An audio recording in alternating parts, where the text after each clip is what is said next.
myself on you, yeah.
Everything that brought me alive.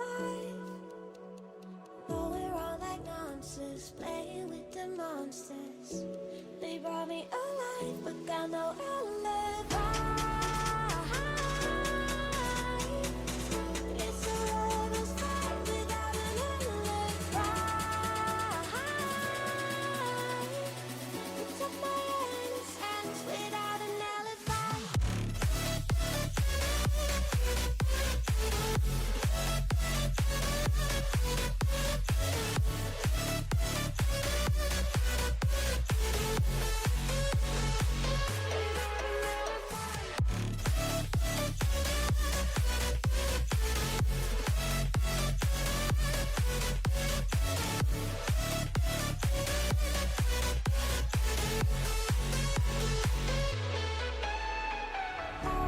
Smoking gun, you got me on the run. We know that will come. We're out up till dawn, but how can I hide it without an alibi?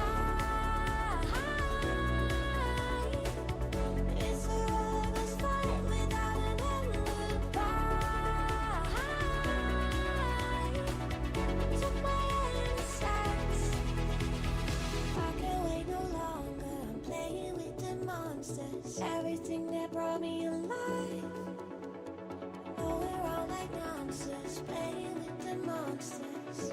They brought me alive, but got no alibi. It's a lover's fight without an alibi. It took my innocence without an alibi.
Hello!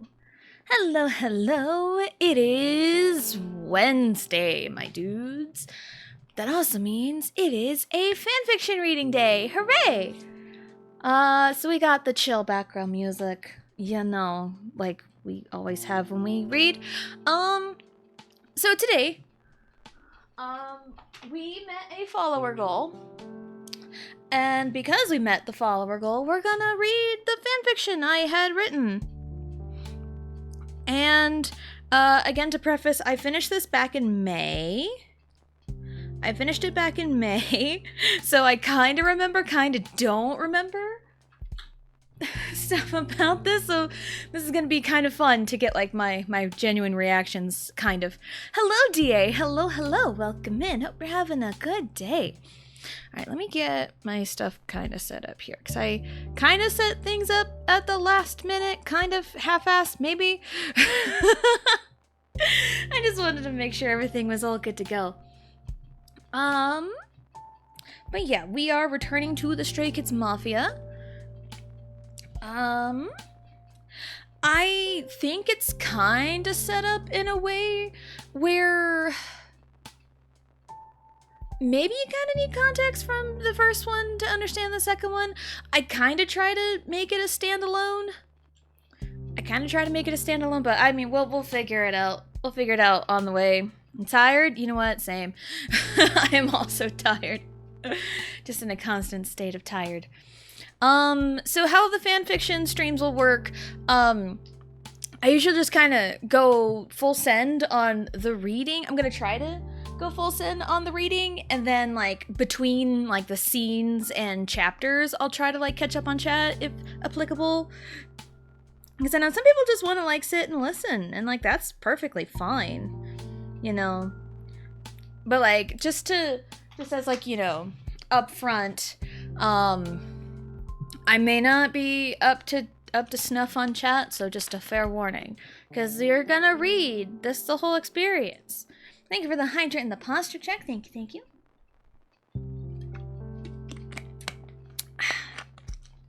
So, yes, I just came up with, like, a one sentence description, because, like, the description really doesn't matter. Because I use a site that I've used in my teenage years. But, like, and it's not public or anything, so it's perfectly fine. So the description is, a woman with no information on her finds her way from one mafia crew to a new one. Wonder what that could entail. And yes, warning, there are themes of violence throughout. Just like with the last Mafia story, there are themes of violence. I never did mark any specific chapter as, like, you know, heavier than any others, because I honestly don't remember which ones were the heavier ones. But just again, fair warning, there are themes of violence throughout, so here we go. Hopefully everything is fine. And chapter 1, Rainy Day. Drip, drop, drip, drop. The sound of raindrops hitting the roof echoed through the building on a cold fall day. Several people were occupying an abandoned building. Many of the men were tormenting another man strapped to a chair. I'm a mess, mess, mess, mess, mess, mess, mess. I'm a mess, mess, mess, mess, mess, mess, mess. I'm a mess in distress, but we're still the best. Stress, fear less, say yes. We don't dress to impress. Think he's had enough, Johnny? One of the men asked. Not near enough, Yuta, Johnny replied as he watched Yuta stab the man in the chair 3 more times. That ought to be enough, Selyun, stitch him up for us, Yuta smirked as he walked away from the man. A young woman answered the call to the name. She stood at 164 centimeters tall and was dressed in a dark, worn-out clothing. Her dark hair was tied back in a low ponytail with loose hairs wildly framing her face. Selyun looked at the man with an empty look in her eyes. She approached the man with a kit and grabbed his arm. She grabbed the needle clamp and forceps and started working on stitching the man's stab wounds. The man was screaming in pain as So-Yoon worked through the stitching the wounds. She finished one wound and moved on to the next. She found old scars from previous wounds she had stitched. Shaking her head, she kept working. So-Yoon finished in 15 minutes. She sighed and walked away with her tools. Walking towards the restrooms, a commotion was heard barging into the building. So-Yoon, we need you now! So-Yoon flinched at the voice. With shaky hands, she grabbed a spare first aid kit and ran towards the men who walked in. The men sat the guy covered in blood down on the couch. He got shot 6 times around the arms and legs. Doesn't appear to have hit any vital points, Do-young told So-Yoon. So-Yoon nodded and kneeled down by the couch. She grabbed a strap and a clean pair of forceps. The guys helped the wounded man by removing his pants so So-Yoon can access the few wounds on his legs. She wrapped the strap around the leg with 2 wounds and started the process of removing the bullets. Sorry for making you do this on your birthday, the wounded man breathlessly apologized. Don't speak, Hei-chan, So-Yoon bluntly replied as she focused on treating the wounds. Hei-chan gave a sad smile before laying his head back on the couch. So-Yoon worked on extracting the bullets from Hei-chan's legs and arms. A solid 20 minutes go by when So-Yoon completed her task. Wiping the sweat from her brow, she backed away and sat quietly. He needs rest and not to move too much, she said as she stood up from her small break. He's lucky no vital organs were hit. With the severity of the wounds, I'd say he should be back in action in 5 to 6 weeks. Thank you, Do-young calmly told So-Yoon. Taeyong would be happy to hear this. So-Yoon grew silent upon hearing the name. She kept quiet as she gathered all her supplies and walked away. Before she got too far, she was met with dark eyes belonging to the named person from moments prior. So-Yoon, so good to see you, Taeyeon smirked. He placed a hand on her shoulder and gave it a squeeze. I have a task for you. Sir, I don't think it's a good idea. It's raining like crazy today, and it's also... I said I have a task for you. Taeyong glared as he squeezed her shoulder more. So-Yoon flinched from the pain. She hung her head down in shame. What do you need me to do? She asked somberly. Good girl. Taeyong patted her shoulder with a smile. I need you to run uptown and pick up a package for me. Gino said it was urgent to pick up. Why send me out? So-Yoon asked quietly. You're the one that could do it right now. Now that Hei-chan is taken care of, you're free for an errand. Now grab your jacket and head out. Faster you go, faster you get back. I'll let you visit your parents if you do this for me, and I'll throw in a top-of-the-line supplies for you when you get back, Taeyong said as he walked past So-Yoon. So-Yoon's eyes welled up with tears. She slowly grabbed her jacket by the door and walked out. She did not bother to grab a bus or hail a taxi. She just walked in the rain. The sound of rain was somewhat calming. It was sound, more than she was used to sitting in the empty building. The promise to meet her parents did nothing for her. It was the same song and dance. An hour had passed and So-Yoon was soaked from the rain. She walked up to a familiar retail building. Not even bothering with her dripping wet appearance, she walked right into the building and up to the counter. A man with short dark hair walked up to the counter. You're here later than normal, the man said. Sorry, Gino. So-Yoon quietly apologized. Gino looked over So-Yoon and sighed. Look, I'm sorry about your situation, but business is business. Take this to Taeyong, he said, and gave her a small box. And at least take the bus or something. Without acknowledging this statement, So-Yoon grabbed the small box and left the building. She mindlessly walked towards the nearest bus stop. The rain never let up as she waited for the bus. 5 minutes later, the bus arrived. She waited for some of the people to leave before getting on herself. She could feel eyes staring at her, but she chose to ignore it. It was nothing new. Nobody knew her situation, and nobody sure as hell did not care. She sat down in the middle of the bus, completely soaking the seat. Her phone started vibrating every 2 seconds. So-Yoon looked at her phone and found several messages from Taeyong. What's taking so long? We're having your favorite without you. Gino said you left a few minutes ago. What'd you do? Walk to his shop? I don't care what decisions you make. I care about getting my package. We have strawberry shortcake. Your favorite. Get back here, now. Way to ruin your birthday. Soyun felt anger rush through her. I'm allergic to strawberries, she muttered to herself as she put away her phone.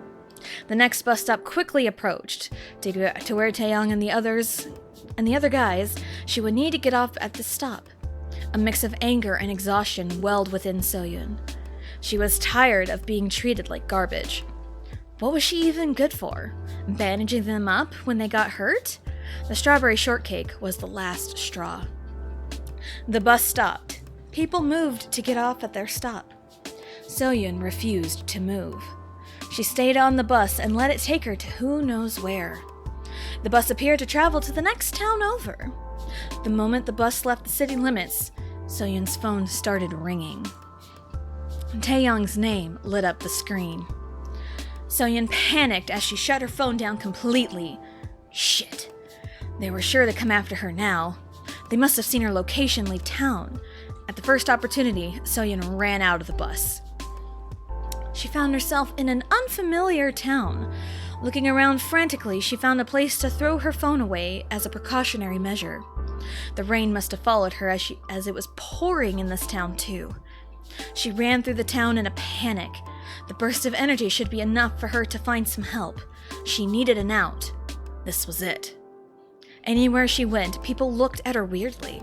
Harboring feelings of hopelessness, she walked slowly through the rain.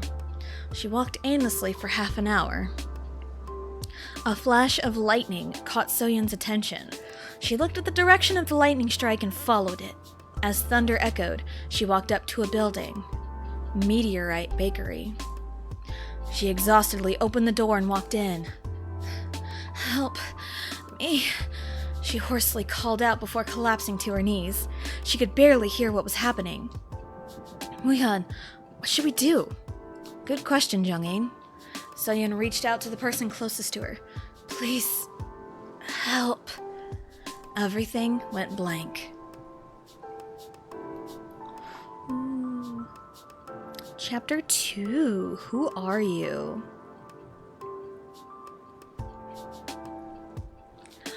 Ooh. And hello, Johnny. Hello. Welcome in. Hope you're having a good day. And thank you for the lurk.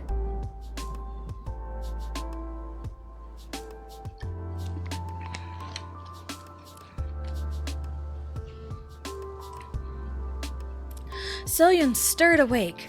Harboring a headache, she slowly opened her eyes and was met with bright lights. The sound of rain sounded lighter than she remembered. How much time had passed? She slowly sat up and looked around. She appeared to be in a nice house. She looked at her clothes and noticed they were different. She was now in a plain dark gray t-shirt and a pair of black sweatpants. She was snapped out of her thoughts when a group of 3 guys walked in the room. One of them smiled widely as he made his way to her side. You're awake, he smiled. Soyun scooted away, feeling very wary. One of the other guys smacked his arm. There you go, Jung-in, you're scaring her, the man scolded. The man close to her, Jung-in, pouted and turned back to Soyun. Are we scaring you? I don't think we are. Jung-in spoke his thoughts. Have some tact! The man from earlier smacked Jung-in's arm again. Mino-hyung, please, Jung-in protested. The third man walked up to the two of them and separated them. You two seriously need to stop, he said. He then kneeled down to Soyun. My name is Felix. What's your name? Soyun stared at Felix for a few seconds before looking at Jung-in and Mino. Pak Soyun, she answered quietly. Felix smiled and said, Do you have a phone on you? We can contact your family and get you back home. No! Soyun yelled instinctively. The 3 men recoiled with shock. She realized her outburst and backtracked. I lost my phone and I don't know anyone's numbers from memory. Mino stood up and left to find something. Felix and Jungin sat on the couch on either side of her. Are you hurt anywhere? Jungin asked. Soyeon took a deep breath and shook her head. I have no major injuries, she answered. Good deal. Is there anything we can do for you? Felix smiled. Soyeon thought about her answer, but her thoughts were interrupted when Mino returned empty-handed. You're not from this city. Where are you from? Mino bluntly asked. Soyeon kept quiet.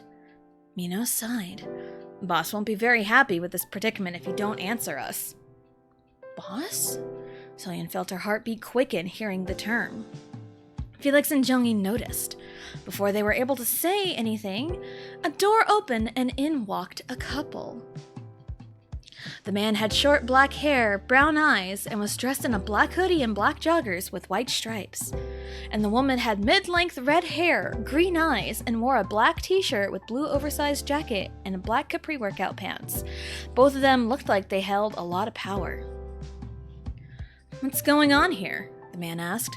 Boss, she came into Meteorite Bakery and fainted. We don't know what to do with her, so I brought her here, Jungin explained. The woman nodded as she walked to Soyeon. She motioned for Felix to move and sat in his spot. She looked at Soyeon with a warm smile. I'm Im Taeho, and that's Bangchan over there. We won't hurt you. Are you Mafia? Everyone in the room seemed taken aback by the question. Taeho looked at Chan and hoped to find an answer. Chan walked up to Soyeon and answered, I am the boss of Stray Kids. We should get you home before— No. Soyeon interrupted, calmer this time. Can I be alone for a bit? Chan was about to protest, but Taeho glared at him. Chan conceded defeat and motioned for Jungin. Take her to the guest room. If you need anything, just ask anybody in this house. I'll order them to help you. Jungin got up and helped Soyeon. Without another word, Jungin took Soyeon upstairs into a room. Soyeon looked at Jungin with a wary expression. She apparently found herself in a new Mafia crew. Great. This is the guest room, Jungin said as he opened the door to the bedroom. It was a very plain-looking room, but it had a big bed. More than she had before. I've also got your old clothes in the wash right now. If you need anything, let me know. Jungin turned to leave the room. As he was walking... Wait! Jungin turned around and looked at Soyeon. She internally cursed herself for calling out. I am a bit hungry, and it is my birthday, she said and quietly mumbled the last part. Jungin took in her body language. She was clearly shaken up by something. Nervousness, fear, and an overall dark cloud seemed to be hanging above Soyeon. He smiled softly and left the bedroom.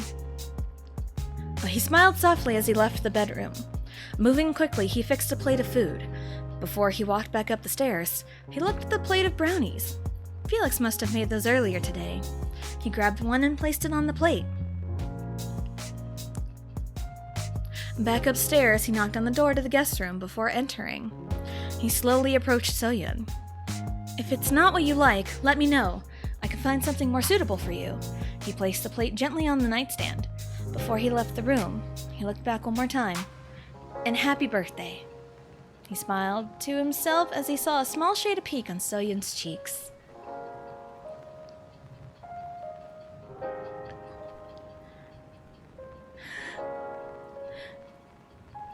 You want food but don't want to get up? Well, that does sound like a personal problem.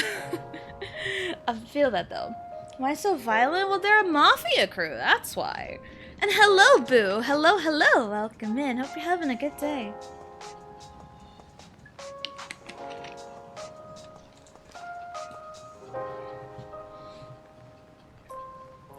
Later in the evening, Chan and Taeho entered their home. Taeho walked in with a smile and waved to the man sitting in the living room. Thanks for watching the girls, Wooji, she called out as she pulled out her wallet. You never have to pay me. Wooji stared as he held his hand out to take the cash.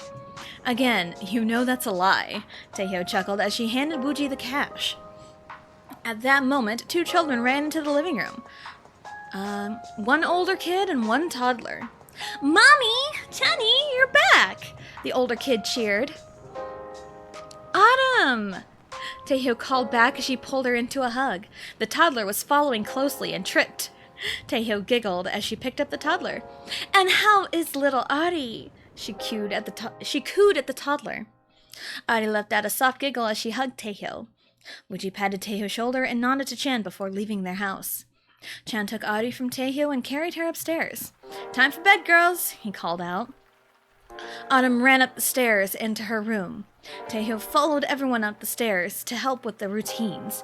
She helped braid Autumn's hair as she brushed her teeth. Chan was in the girls' bedroom changing a diaper and dressing Ari in pajamas. Chan put Ari to bed in her crib while Taehyung helped Autumn to bed and tucked her in. "Good night, Mommy. Good night, Chani." Autumn smiled as she cuddled with her stuffed teddy bear. "Night-night, Daddy. Night-night, Mama," Ari cutely said as Chan covered her with her blanket. "Night-night, Ari. Night-night, Autumn." Taehyung smiled as her and Chan left the bedroom. Taehyung and Chan made their way downstairs to the kitchen. Taehyung grabbed a snack from the cabinet and sat at the table. "So, what do you make of the girl Jungin brought to the house?" Taehyung asked calmly. Chan hummed in response. He sat at the chair across from her at the table. "I'm not sure yet. It's a little suspicious, don't you think?" He spoke his thoughts. "I don't think so. Did you see how she reacted if you were Mafia?" Taehyung responded, "I think there's a lot we're missing. What did Mino say her name was?" "Park Seo-yoon. He said we didn't have a file on her, so she's probably not from here," Chan replied. Taehyung seemed to ponder on her own thoughts. She grabbed her phone and dialed a number. She placed the phone down and put it on speaker. "Hey, Wonmin, can you do me a favor?" "Sure thing, boss. What do you need?" Wonmin's voice echoed through the phone speaker. "I need you to look up someone by the name of Park Seo-yoon for me," Taehyung requested as she tapped her fingers on the table. "Yes, boss." A moment of silence took over the room for a brief moment. The soft sounds of keyboard clicks sounded off through Taehyung's phone. Taehyung looked up at Chen and said, "If Wonmin can't find any info, then we are SOL." Chen softly chuckled at the statement. A split second later, Wonmin spoke up. "So I found something interesting." "What'd you find?" Chan asked, leaning forward on the table. "There are no records of a Park Seo-yoon in any city in the vicinity. No home residence, no phone number registered, no nothing," Wonmin explained. "But I did find some records of a Park Seo-yoon from 5 years ago at a nursing school in the next town over." "Nursing school?" Taehyung questioned. "What's in the file?" "I just sent the file to you. Let me know if there's a person you're looking for." "If it's the person you're looking for," Wonmin simply stated. Taehyung pulled out her laptop and checked her email. She opened the message from Wonmin and was met with a file of a familiar face. "This'll be our girl. Park Seo-yoon, date of birth October 11th, 2000. That's today," she read out loud and pondered the thought. Chan pulled out his phone and sent a quick text message before standing up to look over Taehyung's shoulder. "It says here there was no scholarship, so she must have paid out of pocket for school," he said as he pointed to a section of the file. God, I can read. "She could be rich," Taehyung said as she kept reading. "But doesn't this seem strange? There's no emergency contact for her, so how could she have paid out of pocket for nursing school without any family on paper?" "There's no trace of any family anywhere for her either," Wonmin spoke up. "I'd say we can reliably draw the conclusion she lives from the neighboring town." "It's a start," Taehyung replied. "I'll let you go for now. Have a good night." "Night, boss," Wonmin replied as the call ended. Taehyung kept looking over the file on Seo-yoon. She felt Chan start rubbing her shoulders when she started feeling tense. "Sweetheart, we probably shouldn't think too much of it. We can come back to it later," he calmly told her. "Something just bugs me about it, though," Taehyung replied. She tilted her head to look back at Chan. "It seems like a shot in the dark. But what if she's connected to Mafia?" Chen moved from her shoulders and started playing with her hair. "If you feel that strongly about it, let's sit on it for the night. We can check on the girl tomorrow," he he suggested as he leaned over and closed the laptop. Chan left the kitchen and started walking towards the stairs. Taehyeo got out of her chair slowly. Her mind kept racing. Intuition screaming at her there was something about Park Seo-yeon that they should keep an eye on.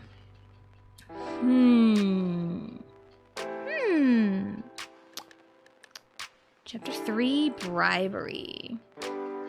Imagine having a great day. That's awesome. I'm also having a pretty good day, even though I am oversleeping by a bit. Which I need to work on getting up early because my daughter starts school next week. So that's fun.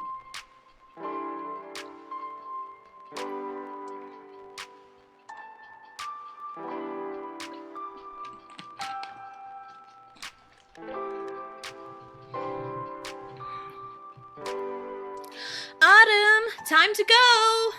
Taehyeo shouted from the bottom of the stairs. She was holding Adi on her hip as she waited for Autumn. Autumn ran down the stairs with her uniform jacket half on. Taehyeo gave her a questioning look as Autumn left.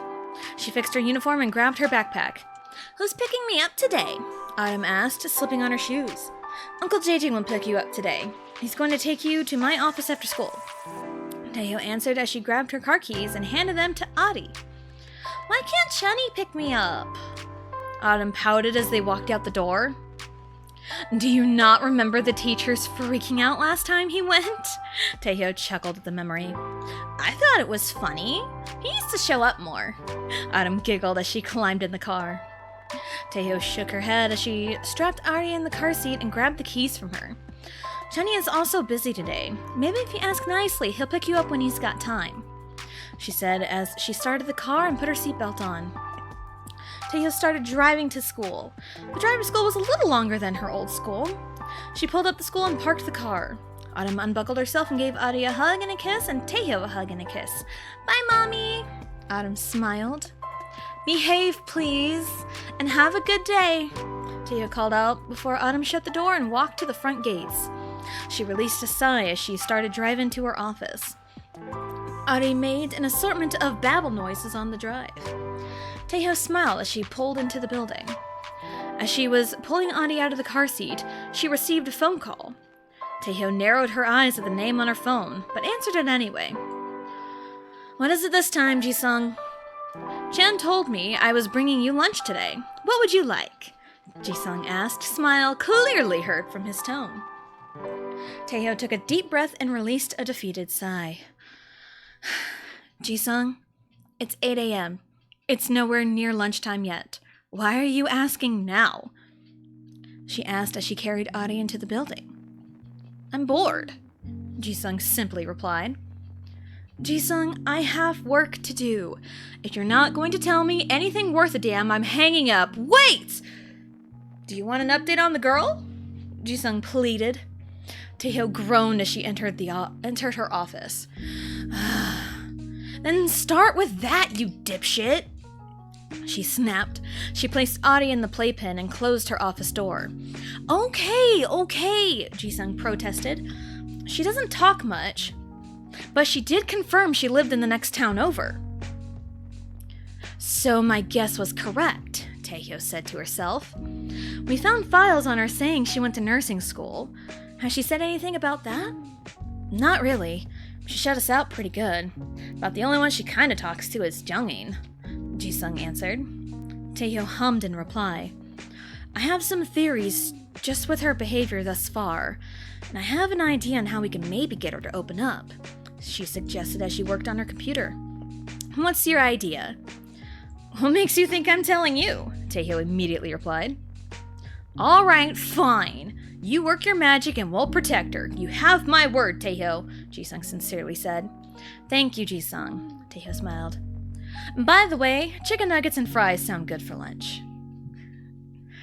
I mean, you can't go wrong with nuggies and french fries. "Hello, Blue! Hello! Welcome in. Hope you're having a good day." Hello. I always take a drink between reading scenes because that just makes the most sense to me.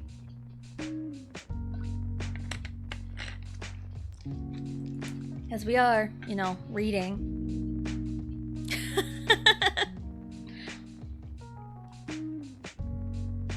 Hype. Yes, absolute hype. Soyeon laid in bed as the day went on. The last few days were spent by herself in the guest room of the stray kids' home. Boredom overtook her as she stared at the ceiling.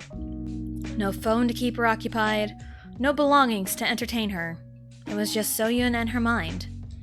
A soft knock on the door snapped her out of her thoughts. "Come in," she quietly called out. The door opened and Jungin cautiously walked in.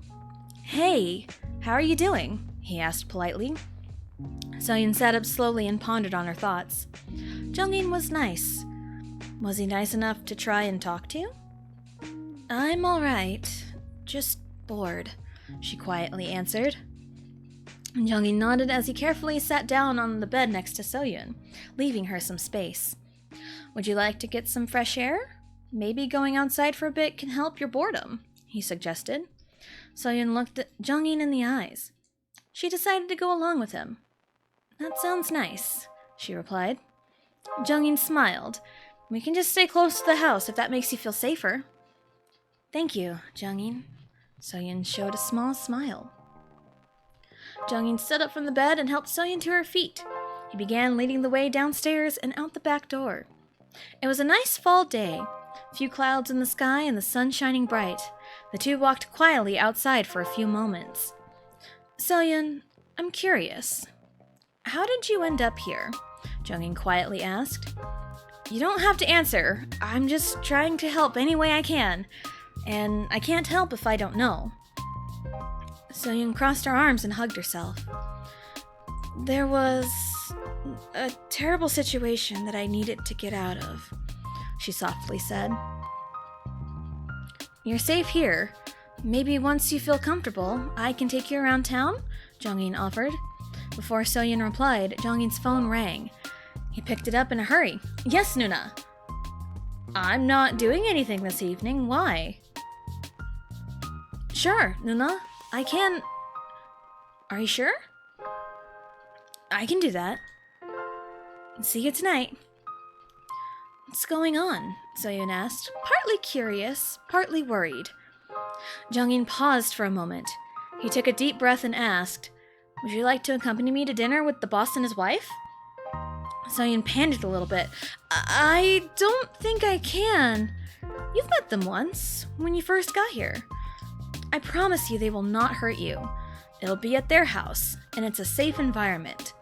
I won't let anything happen to you," Jungin said as he placed cautious hands on Soyeon's shoulders. Soyeon looked back at Jungin with worried eyes.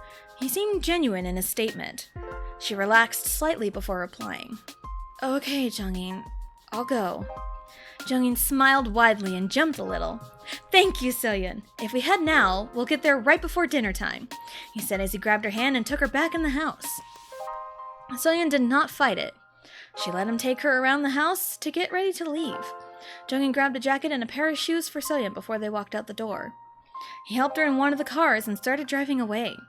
He and the other Stray Kids members knew the way to the destination by heart. 10 minutes of a quiet drive later, Jungin and Soyeon arrived at Taeyo and Chan's house. Soyeon grew nervous as they walked up to the door. Jungin looked back at her with a small smile. He opened the door carefully and walked in. "Nuna, we're here!" Jungin called out as he slipped off his shoes. Soyeon followed suit and stuck next to Jungin. Tiny footsteps approached the two. Jungin smiled while Soyeon was taken aback. "Hi!" the little girl said with a smile. "Hi, Adi!"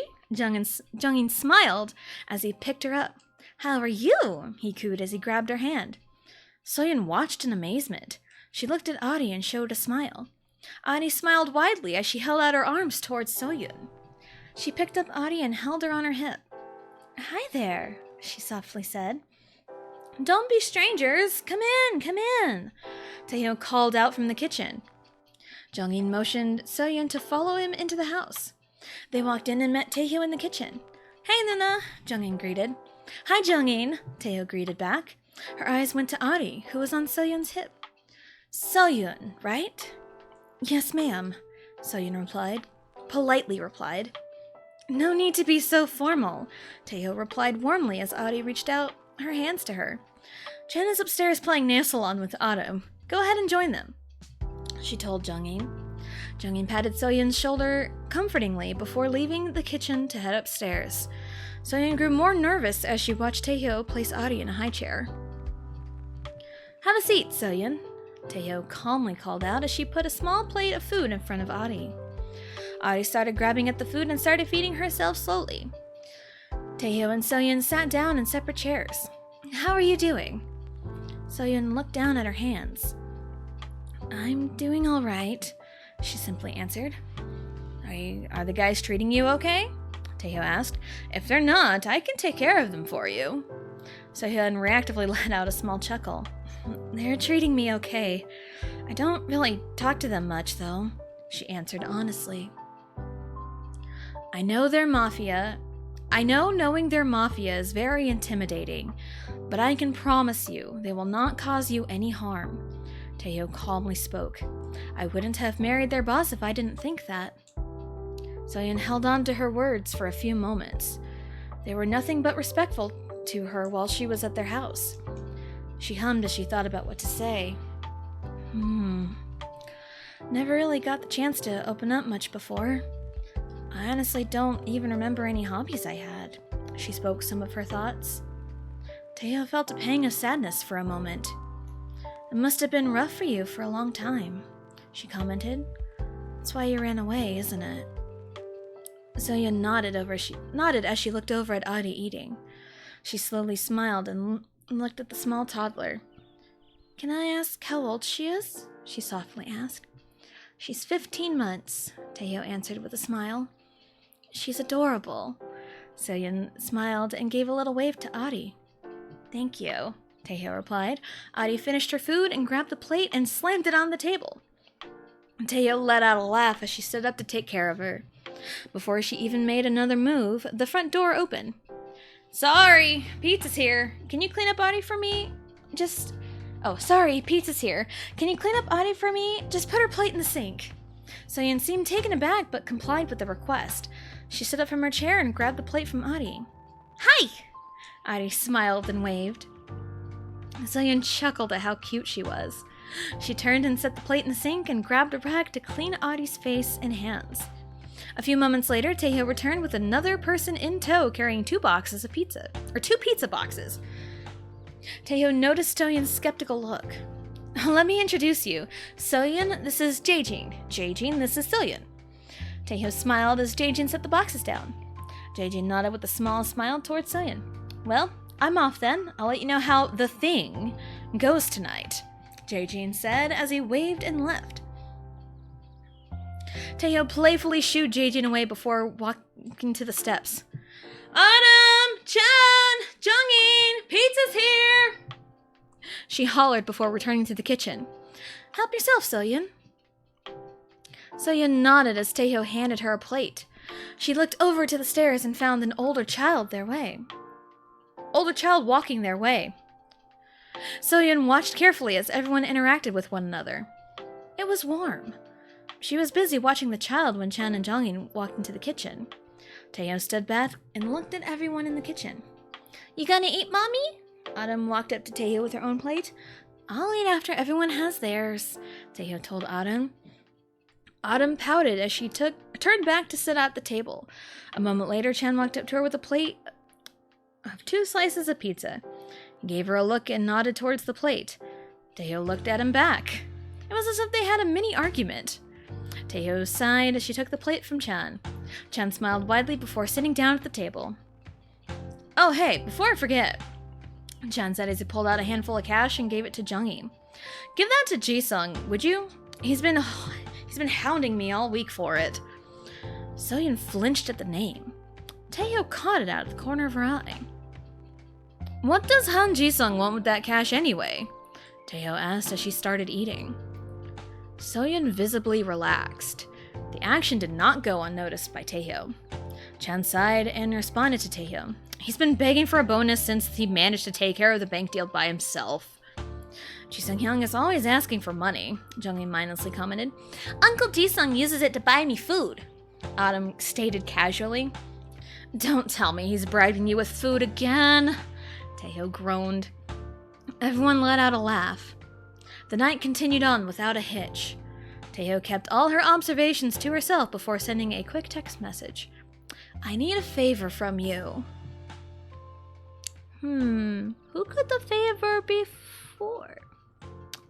Chapter 4, Response. And yeah, the last time I proofread and edited it was back in May. So it's been a few months since I've read this. So, man, I'm catching all these errors here.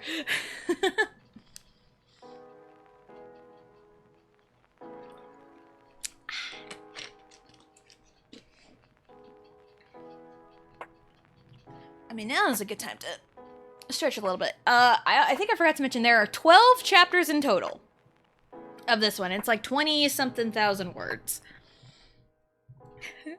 I have the word count on my phone. Hold on. I don't think I ever mentioned, because I've mentioned word counts for all the other ones. 26,000 words, roughly. So, there we go.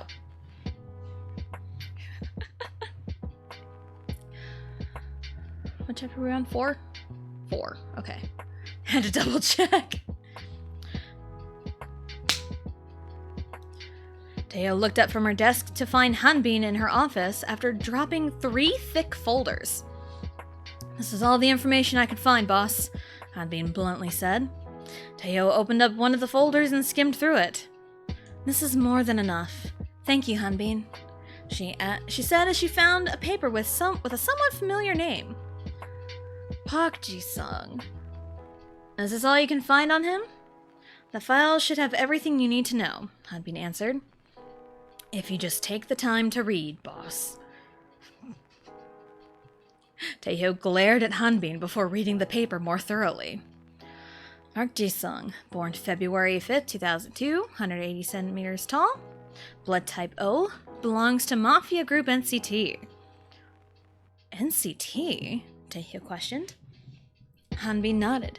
NCT is running the Mafia crew in the next town over, which happens to be the same one Soyun ran from. Teo put all the pieces together in her mind. Soyun ran from town. No phone on her person. No information. Nursing school was paid for with no public record of sponsor. And she flinched at the name Ji-sung. This could be wrong. But do you think Soyun was connected to NCT? She asked as she looked through more of the files. It's not out of the question, Hanbin simply answered. Do you need us to find out more? Not at the moment, Teo replied. I'll let you know when I need more information. Hanbin nodded before moving to the playpen where Adi was sleeping. He calmly looked at the blanket and covered her up. He calmly took the blanket and covered her up. Jeez, I can read. I promise I can read, guys. How's everything at home? Teo quickly looked up at Hanbin with a look of shock. Things are fine? Why do you ask? I just worry about you, boss. By this point in your last marriage, things were starting to go downhill, Hanbin straightforwardly answered. This isn't my last marriage, is it? Teo tilted her head at Hanbin. No, I'm just looking out for you. Not everyone knows the real reason you and Yoongi divorced, Hanbin replied in a challenging tone. Let me guess. All you told Chan was the divorce was to protect you and Autumn. Teo released a sigh. It's exactly what I said, which is the truth. Teo, please. Hanbin narrowed his eyes towards her. I'll tell him when the time is right, Teo waved off. I'm going to make copies of some of these, and I need you to take them to Jinkyu. Hanbin released a sigh as Teo left her office with the files. He looked over at Adi sleeping peacefully. Your mommy is incredibly stubborn. Adi smiled in her sleep.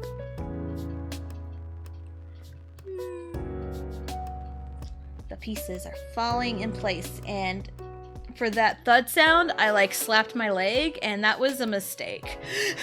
That was a mistake.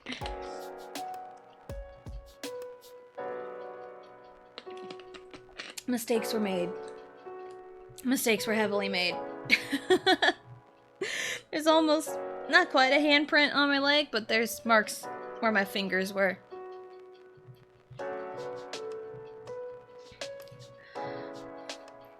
So-yeon took in the fresh afternoon air. She finally worked up the courage to explore the town.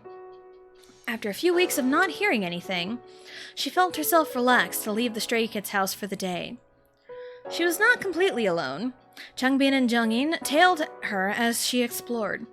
It was Chan who suggested that Changbin and Jungin go with her to make sure she gets everything she needs.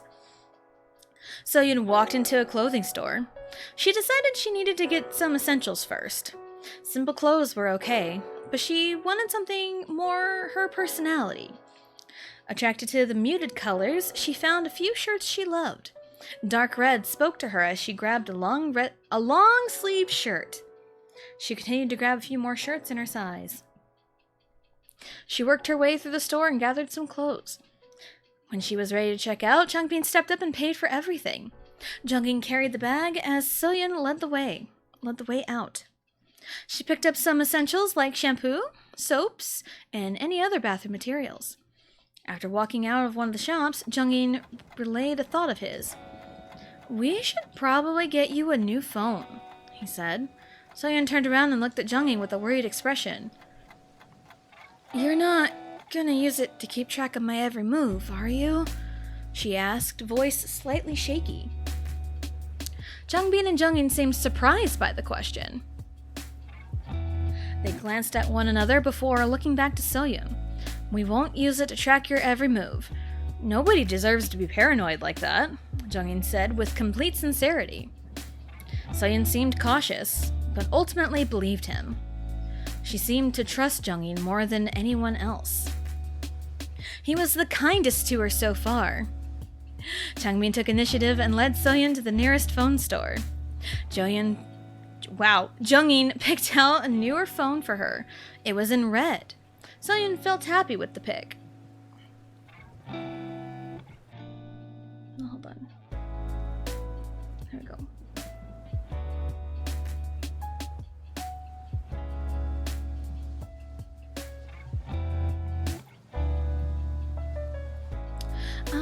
After setting up the phone, So-yeon walked out of the building. The moment she stepped out, she felt someone grab her and drag her to a nearby alley. She tried to scream, but the person covered her mouth. "I wouldn't scream if I were you, So-yeon." So-yeon immediately recognized the voice. She turned to look at the person, and her eyes widened in fear. "Yuta? How did he find me?" "You got yourself a new phone, huh? What are you gonna do with your old one?" Yuta smirked as he pulled out a worn-out phone. So-yeon recognized her old phone. She thought she tossed it after shutting it off. There was no way they would find it. Right? "Boss is pretty mad you ran off like that." "What do you think he'll do once you come back?" Yuta asked in a casual manner. So-yeon started shaking in fear. Taeyong could do anything. He could hurt her, kill her even. He had been holding her parents over her head for a long time. Could he have already hurt them? "So-yeon?" Yuta seemed confused by the voice calling her name. He quickly pushed So-yeon away, but not before slipping the phone in her pocket. So-yeon stumbled out of the alley into Jungin. She grabbed onto his arm, still scared out of her mind. "So-yeon, are you okay?" Jungin asked worriedly. Jungin did not need anything else. She needed to go back to the house. He met back up with Changbin and headed back to the house. Yuta smirked to himself as he made a phone call. "I found her, boss." And hello, Normie. Hello, Jade. Hi, bye. Welcome in. Hope you guys are having a good day. Probably already gone. Bye.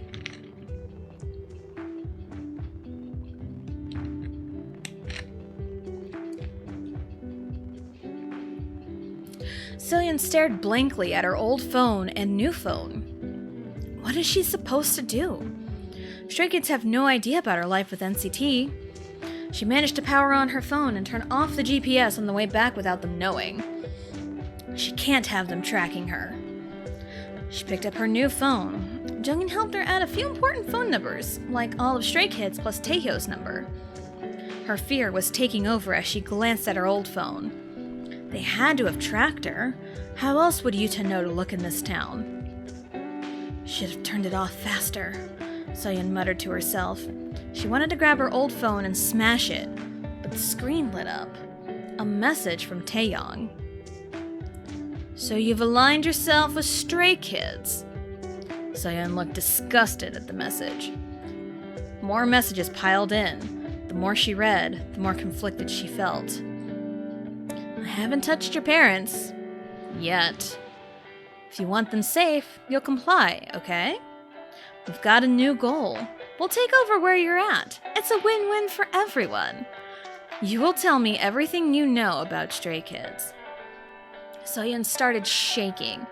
Were they really going to come after Stray Kids all because she just happened to find them? She debated on whether or not to reply. They have not heard her parents yet. Maybe she has time to figure it out. A knock on the door snapped her out of her thoughts. She quickly hid her old phone in a drawer and went to open the door. Jungin was quietly standing on the other side. Supper's ready. Would you like to come down and eat with us? Jungin asked politely. Soyeon looked back at the drawer, then back at Jungin. Sure, I can come down, she quietly said. Jungin smiled as he walked with Soyeon to the kitchen. She saw a few of the guys in the kitchen fixing their plates of food. One of them noticed Soyeon and smiled widely. Soyeon! Glad you're here! Jisung cheered. Soyeon nodded as Jungin carefully guided her to the food. Sorry, I've just been nervous, she replied to Jisung. You have no reason to be nervous. We'll take care of you. Jisung smiled as he patted Soyeon's shoulder and left to sit down. Jungin helped Soyeon fill a plate of food and led her to the table. Soyeon found herself between Jungin and Hyunjin. The guys acted casual and friendly. Nothing out of the ordinary. What was out of the ordinary was how she was treated. Soyeon, what is it that you did again? Felix asked in an attempt to start a conversation. Soyeon thought carefully to her answer. I worked as a nurse for a little bit, she quietly said. A nurse? That's pretty cool. Any specialties? Jisung happily asked. I did a little bit of everything, Soyeon answered. I don't think I really had any specialty. I've worked a lot with emergency services. You've probably seen a lot of injuries then, Mino chimed in. It's all fun and games until people get reckless, Soyeon mindlessly commented. She noticed the comment slipped out, but relaxed when a few of the guys chuckled. You've probably seen it all by now. Did you work anywhere before... You've probably seen it all by now, Felix said. Did you work anywhere before coming here? Soyeon was thinking about her answer. Before she had a chance to speak, the sound of the back door opening caught everyone's attention. A disheveled Chen walked through the back door and greeted everyone with a wave. This appeared normal, but he was by himself. Boss, you okay? Why aren't you at home with Taehyou? Jungin asked. The house is closer to where I was. She'll be fine without me for a few minutes, Chen replied as he grabbed a dinner roll and started eating it. What were you even doing, boss? Hyunjin asked, giving Chen the side eye. I was finalizing a deal with the bank downtown, Chen answered, taking another bite out of the roll. That could have waited until tomorrow, Jisung said, looking at Chen with a concerned expression. I don't think Taehyou would appreciate you being out late. Soyeon took note of the conversation and turned to Jungin. How long have they been together? Together for 3, married for 2, Jungin answered. You know your wife texted me an hour ago asking where you were, he called out to Chen. I'll head home in a second, Chen waved off.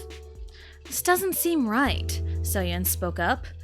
Isn't she alone with 2 kids expecting you home? Chen turned to Soyeon and stared. He suddenly felt guilty from her words. I'll head home now. If the boys give you trouble, let me know, he nodded to Soyeon. I will. Soyeon said as everyone watched Chan practically run out of the house. After everyone finished their food, Soyeon stood up and made her way back to her room. She pulled her old phone out of the drawer and went to the messages. She chose to respond. Oh boy, she's responding. Chapter 5, Safe? And hello, Gamer Dad. Hello, welcome in. Hope you're having a good day. And hello, Big Boss Vegito. Hello, welcome in. Hope you're having a good day.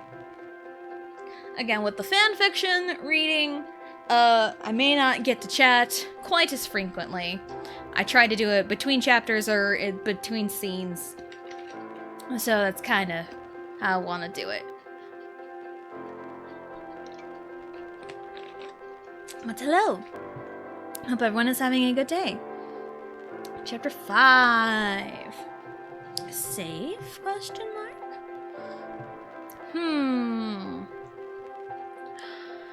9:48 p.m. Well, thank you. Thank you.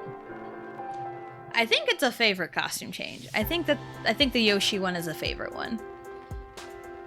9:48 p.m. Chan carefully opened the front door to the house. He opened the door to a quiet house. No TV, no children playing, just silence. Quietly, he entered the house and closed the door. He walked into the living room to find Taehyung asleep and the laptop open on the table. Chan sighed as he walked over to Taehyung. She looked uncomfortable. Carefully sat down next to her and gently pulled her to him.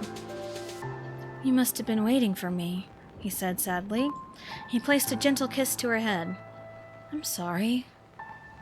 Taehyung stirred a little and instinctively cuddled closer to Chan.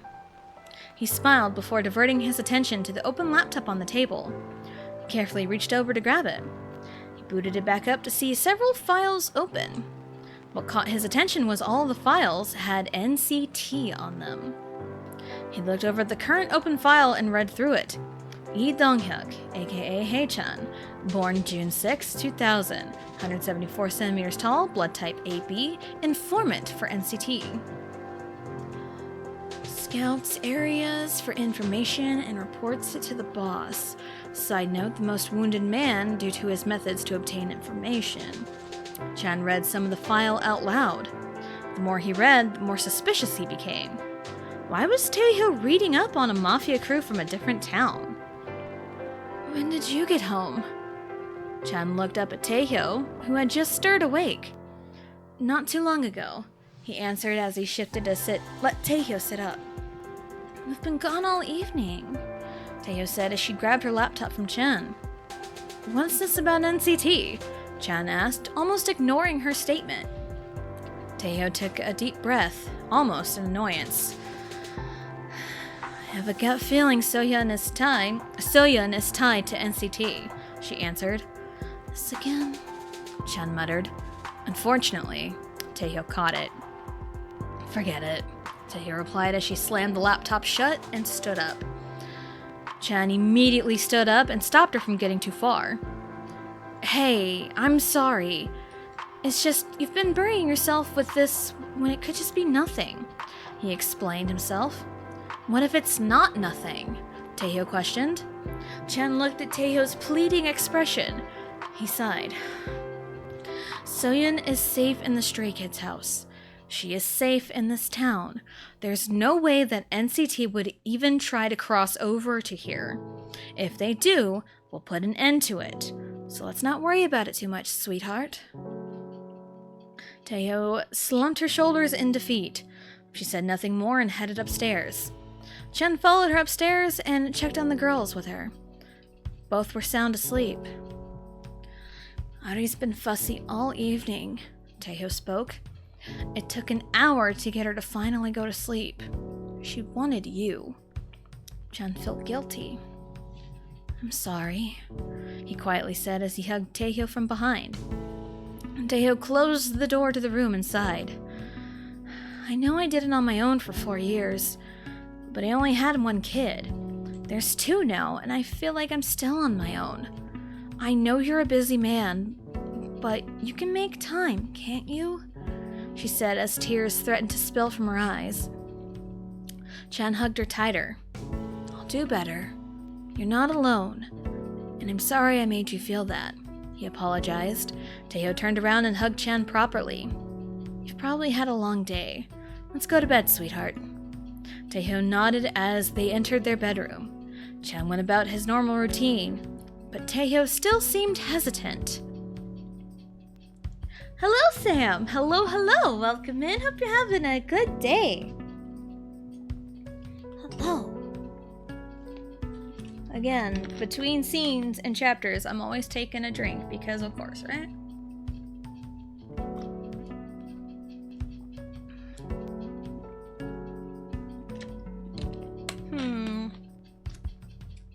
But things seem a little bit rocky for our power couple here.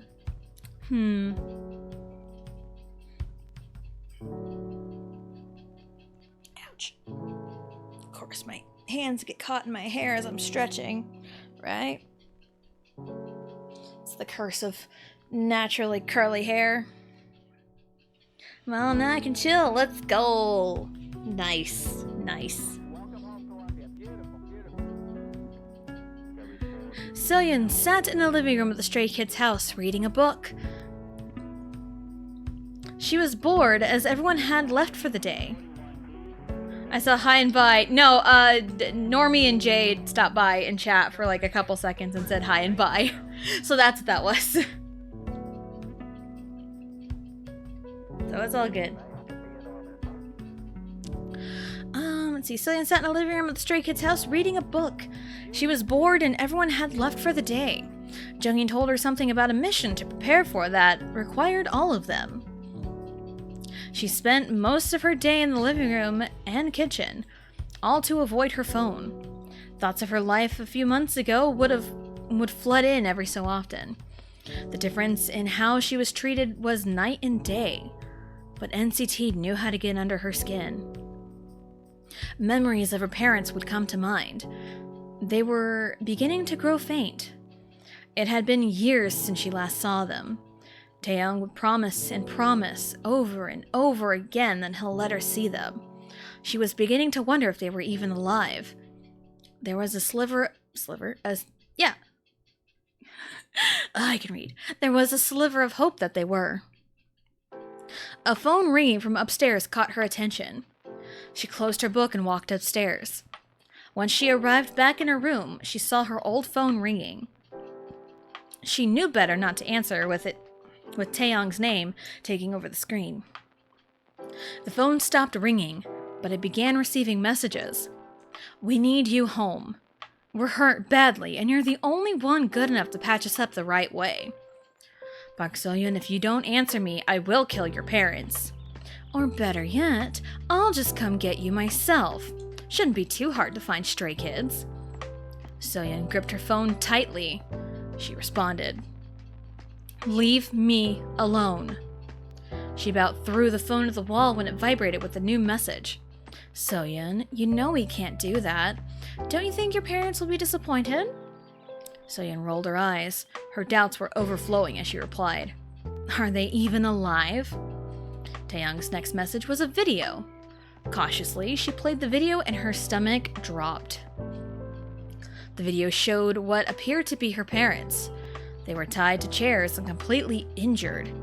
They were being tortured by Yuta and Johnny. Taeyang's voice could be heard giving out orders. Both her mother and father were so injured they were almost unrecognizable. A message came in. We're interested in taking down stray kids. You are our key to do that. So we have a proposition for you. To take them down, we'll need a bargaining chip.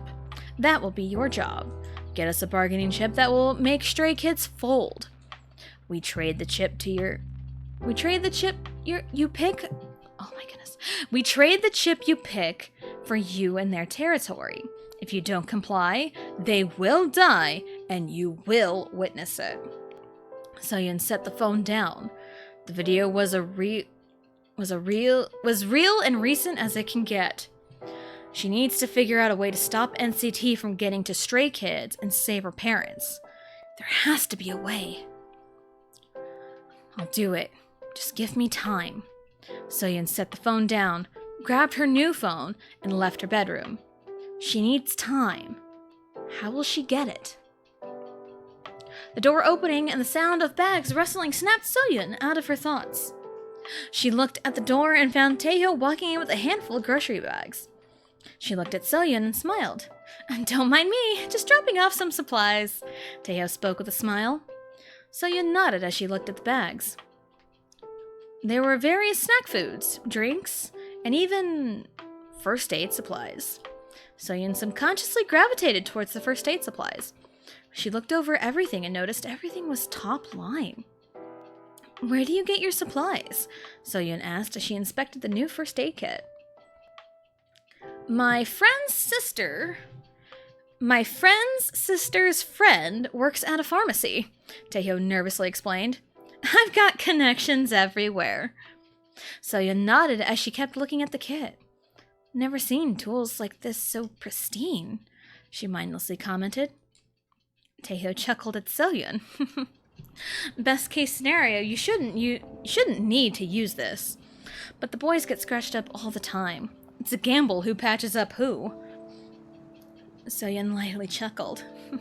You seem to care about them a lot, she said to her. Taeho looked over Soyeon for a moment before smiling. I do care a lot about them. It's been 3 years, and at this point, I don't know what they would do without me. Soyeon felt saddened by her own thoughts. Ideas were formulating. She had somewhat of an out. Taeho continued chatting about various things. She left quickly after organizing the supplies she brought. Saying a quick goodbye to Soyeon, Taeho left the house. Soyeon released a sigh. I'm sorry, Taeho.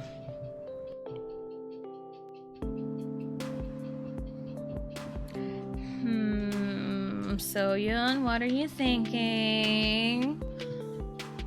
I mean, obviously, I wrote the story, so I know how things play out. But what's Soyeon thinking, huh?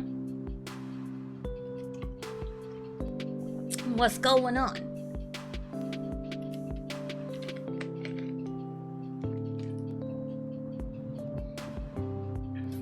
Welcome to Meteorite Bakery! Woohyun, it's just me. Woohyun pouted as he sat back in his chair. Taeho entered the bakery with a heavy sigh. What's got you down, boss? Woohyun asked as Taeho walked behind the counter and sat in a chair next to Woohyun. Taeho sighed as she leaned back in the chair. I almost don't know what to do with myself today, she answered honestly. No kiddos? Woohyun tilted his head. Chan's got them today. He told me to get out of the house and do whatever today, Taeho replied. I just need to be back this evening since they've got a mission tonight. Have you done anything productive with your day? Woohyun asked. He grabbed a cupcake and handed it to Taeho. I dropped off some supplies at the Stray Kids' house and chatted with Soyeon for a bit, Taeho answered as she started eating a cupcake. How is she doing, by the way? Woohyun asked. I haven't heard much since Jungin and I took her to the Stray Kids' house. She seems to be doing well, Taeho replied. I can tell she's got a lot on her mind, but she seems okay for now. I still think there's ties to NCT, but I don't have anything concrete yet. Sammy might have something for you then, Woohyun said. He just got back this morning. If anybody can find anything concrete, it's Sammy, Taeho smiled. Her smile faltered. Woohyun noticed. Chen still doesn't believe you? Woohyun asked as he leaned on the counter. He brushed me off again, Taeho answered as she looked up at the ceiling. I'm lucky he's with the kids today, but he's been ignoring me about business lately. Do you need me to kick his ass? I know he's a Mafia boss, but I can take him, Woohyun asked as he started flexing his biceps. Taeho giggled at the action. No need, but I appreciate the offer, she said through her giggles. She hummed to herself after the laughter died down. I just don't understand. She shows signs of being abused. She tensed up at the mention of Jisung's name and relaxed when it wasn't the Jisung she knew. There's a Park Jisung within NCT. If she's being abused, there's no way she would openly come to us with that. They have to have something on her, Wheon said. Why does Chen not see it? She's staying with his guys. Don't they have something to say on the matter? Everyone's been so busy with the mission coming up. There's been no time to ask. Jungin would be the best one to ask, and I don't think he's got much, Taeho replied. She finished eating her cupcake and stood up. I guess I'll go see what Sammy has to say. I'll let you know what I find out. Let me know if you need me to kick Chan's ass, Wheon called out as Taeho left the bakery. Taeho got in her car and headed towards a rogue apartment complex. She drove on the back roads to get to the complex. Parking the car and leaving, she walked up to the building with ease. She walked into the elevator and waited. The elevator stopped at the 5th floor, and Taeho stepped off and walked the halls. She found the apartment she was looking for and knocked 3 times. After a moment of silence, she input the code and walked in herself. Finding nothing in the living room, she made her way towards the hall and to the bathroom.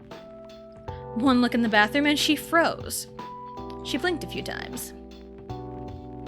Sammy, what are you doing? Sammy froze in a spot and with a brush of orange hair color on his hair. He stared back at Taeho. Dyeing my hair? Do you need help? Sure. Taeho walked in the bathroom cautiously as Sammy sat on a chair. She grabbed the brush and started coating Sammy's already bleached hair with the orange hair color. Can you tell me why you're doing this now? She asked as she dipped the brush in more hair dye. Why not? Sammy replied with a shrug. He looked at Taeho in the mirror and saw the sadness in her eyes. So I found some interesting information. What did you find? Taeho replied, still coating Sammy's hair. You know how you thought NCT had something over Soyeon? Well, I figured out what it was, and boy is it juicy. Sammy chuckled. He smiled, seeing Taeho relax a bit. Juicy, huh? She asked with a chuckle. Do you remember when you and Yoongi first started dating? Sammy asked, seemingly out of the blue. Taeho answered with a confused expression. Remember how Jinyoung captured your parents and tried to force you to break up with him? It clicked. Oh, that's messed up, she commented. But wait, there's more, Sammy confidently said. He then told the details of his findings, and Taeho's jaw dropped. You're kidding! I wish I was. Taeho shook her head and finished putting the color in Sammy's hair. Shit, what do we do now? She asked, mainly to herself. Here's an idea. They've got a scout by the parks right now. I'll help you take him, Sammy replied with a smirk. Taeho mirrored the smirk. The two let time pass and they finished coloring Sammy's hair. After a short bit of styling, the two left Sammy's apartment and headed to Taeho's car. She drove off quickly but carefully towards the park across town. On the way over, Sammy played a variety of songs. He knew the tension between Taeho and Chan over the NCT situation. He did his best to ease Taeho's mind while making progress in the fallen star business.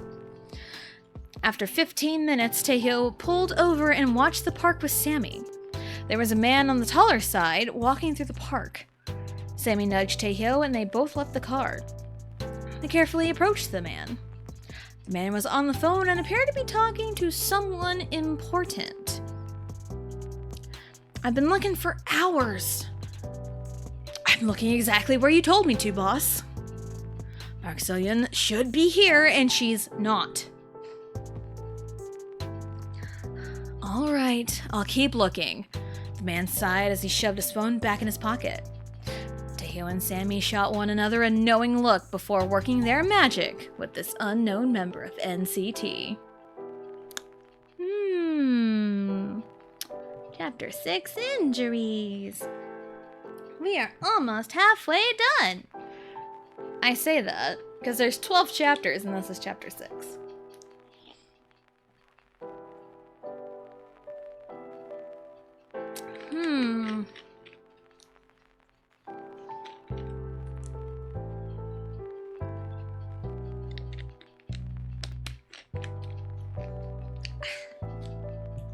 Again, gotta get that drink.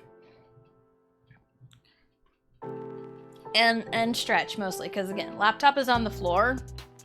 And to even kind of see what I'm doing, I have to kind of like, not quite hunch over, but like a little bit so I can kind of read and still fail. Hopefully the audio's been okay this entire time. That would be kind of awkward if it wasn't. That'd be very awkward to only notice now. Sounds good to me? Alright, good. Good. Because I was wondering that and I forgot to ask earlier. Alright. Chapter 6. Wakey wakey! The man opened his eyes and found himself in a dungeon-like room. He attempted to move, but found himself chained to a chair. He looked up and found a woman with red hair and a man with orange hair standing over him. Lucas, right?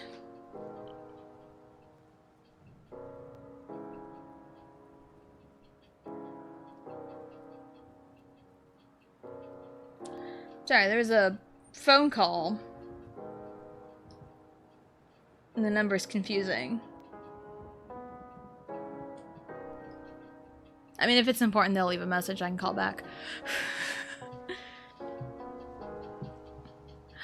Lucas, right? Teo asked with a sweet-appearing smile. I think you have information that I want. Where am I? The man, Lucas, asked. Sammy walked behind Lucas. He leaned behind him and grabbed his chin to make him look at Teo. She asks the questions around here, he told him with a smirk. I just have a few questions to ask you, Teo said as she leaned in to look at Lucas dead in the face. Do you belong to NCT? Lucas looked at Teo's piercing green eyes. All he could feel was fear. I do, he shakily answered. Know anyone by the name of Park Seo-yoon? Taehyeo asked. Lucas quieted down. He refused to answer. Sammy's grip on Lucas's chin tightened. I'd answer her if I were you, he calmly told Lucas. After a moment of hesitation, Lucas answered. I do know her. What is Seo-yoon to you? Taehyeo asked, voice growing more serious. She's our medic. Best one we have, Lucas answered, fear levels rising the longer Taehyeo stares into him. With her, we can do whatever we want and she'll fix us right up. Without her, we can't do as much to run our town. Taehyeo hummed in response. She backed away a few steps. What were you doing in town this evening? She asked. Boss wanted me to find her and gather information, Lucas answered. He watched Taehyeu's every move. He wanted me to make sure she was on task. She? Taehyeo tilted her head and thought. Deciding she had enough information, she backed away. Take care of him, Sammy. He's not worth my effort, she coldly commanded as she walked towards the stairs. Sammy nodded and, without hesitation, snapped Lucas's neck with ease. Taehyeo left Sammy to take care of the body as she left the basement. Luckily, she was able to sneak Lucas in the basement while Chen was preparing for his mission. She headed upstairs and checked on the girls. Both were surprisingly awake. Mommy! Autumn smiled as she got out of bed to hug Taehyeo. Hey, sweetie, Taehyeo smiled back. Why aren't you asleep? After Channy put us to bed, he was walking around like a crazy person, Autumn explained. He was trying to prepare for his plans tonight. I'm sure he didn't mean to keep you up. Taehyeo smiled as she leaned on the bed frame. Is it stuff I need to worry about? Autumn asked. Taehyeo shook her head. You don't need to worry about it. Unless our code words have been said, you don't need to worry. You do remember our code word, right? Of course, Mommy. Autumn laughed as she hugged Taehyeo. That's my girl. Time to get some sleep, sweetie. Autumn smiled as she laid back down. Taehyeo covered her up with the blankets. She walked over to Audie and picked her up. Ari was all smiles and Teo carried her to the changing table. One diaper change later and Teo laid Ari back down into the crib and covered her with her blanket. "Good night, Ari. Good night, Autumn," Teo called out before shutting the door. She released a sigh as she walked back downstairs. A nice glass of wine was calling her name. Hopefully Chan was faring better on this mission. I'm so glad I didn't read that as farting because I read that as farting every time in Mario Party. I am so glad that didn't happen. But I mean, what was it? How is he farting on his mission? I mean, that'd be a question to ask, maybe.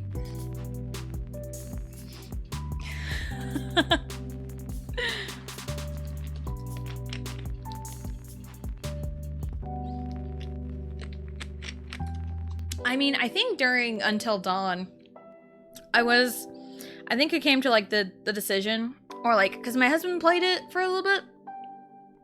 And like we mentioned, like in a horror movie setting, I feel like my husband would either like survive till the end, or while hiding, he needed to fart and that would catch the killer's attention and then he would die.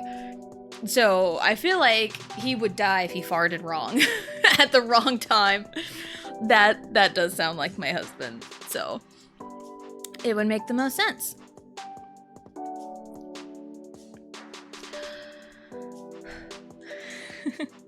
The car ride was quiet as Chen drove to the destination. Jongin was sitting in the passenger seat, looking out at the night sky. The mission was a normal one for them. Get in, get the cash, and get out. Simple. Because of the simple mission, Jongin had a few other things on his mind. "Boss, do you think Soyun will be able to be on her own again?"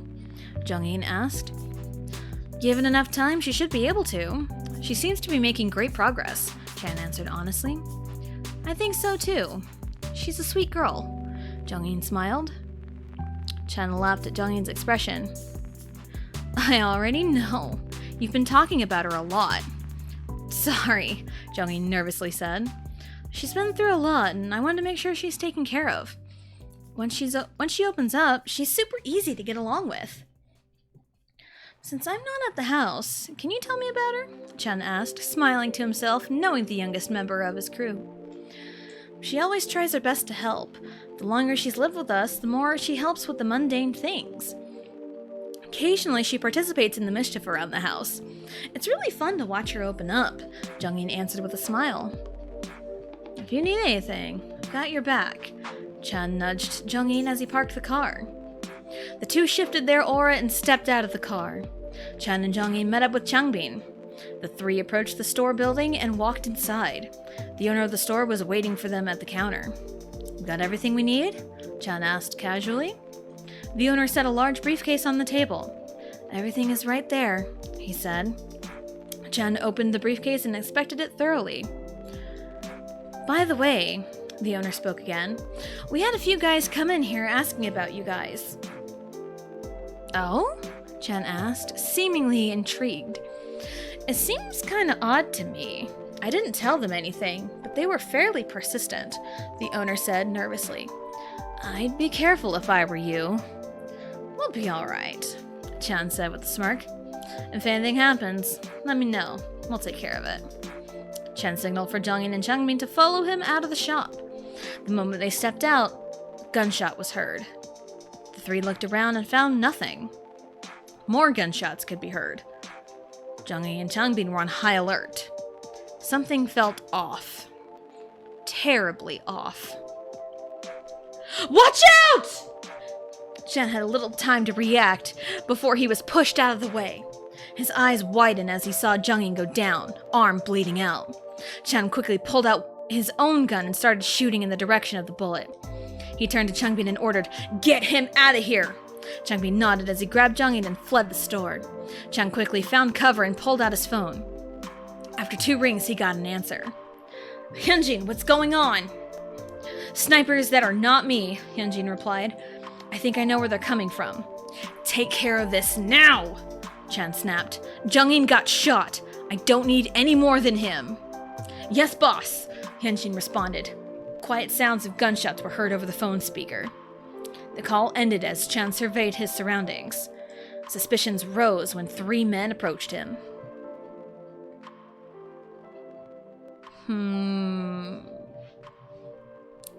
Soyeon spent her night looking through the kitchen. She wanted to treat the guys of Stray Kids to something nice for letting her stay. As she was cleaning up the counters, a loud noise echoed through the house. She turned to the direction of the noise and her eyes widened in shock. Jungin stumbled through the house, low of energy and arm covered in blood. Soyeon ran to him quickly and helped steady him. "Am I glad to see you?" Jungin weakly stated with an equally as weak smile. Soyeon shook her head as she muscled Jungin to the couch. "What happened?" she asked as she carefully laid him on the couch. "Boss was about to get shot, so I shoved him out of the way," Jungin answered. Soyeon looked at where the blood was and put the pieces together. She grabbed Jungin's shirt and ripped it with ease so she can see the wound clearly. She jumped up quickly and ran to find the new first aid kit Tae had brought over earlier in the day. She ran back and hopped over the back of the couch and started getting to work. Examining the wound, she noticed that the bullet was already taken out. The wound did not seem deep, but the bleeding would not stop. She took the gauze from the first aid kit and attempted to stop the bleeding. Jungin winced in pain when she applied pressure. "It's gonna hurt, but the bleeding has to stop," Soyeon calmly explained. "I don't believe it hit anything vital, but you are bleeding quite a bit." Jungin had no strength to reply. He just watched as she worked on stopping the bleeding. Soyeon shifted her position so her elbow was applying pressure to the wound. She grabbed the bottle of water and poured a generous amount on a piece of Jungin's shirt and started cleaning his arm, while still applying pressure with her elbow. "This isn't the first gunshot wound you've taken care of, is it?" Jungin weakly muttered. "Would you be surprised if I said it wasn't?" Soyeon replied as she continued cleaning the blood. "Did you take the bullet out?" "Check my pocket," Jungin replied. Soyeon's expression changed to one of confusion. She reached in his pocket and pulled out a bullet covered in blood. The bullet looked vaguely familiar to her. "I think I know who shot you," Soyeon muttered. Jungin looked at Soyeon with worried eyes. He attempted to sit up, but Soyeon stopped him with a glare. Laying back down, he asked Soyeon, "You know who shot us?" "If I tell you this, can you promise not to tell anyone?" Soyeon pleaded. Jungin nodded and waited for Soyeon to speak. "The town I ran from. There was a Mafia crew that ran everything. Whatever they wanted, they got, no matter the means. They might want...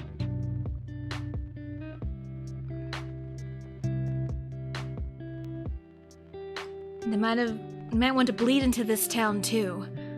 The sniper only uses Jesus Christ. They might want to bleed into this town too. Their sniper only uses a specific kind of bullet. And this is it."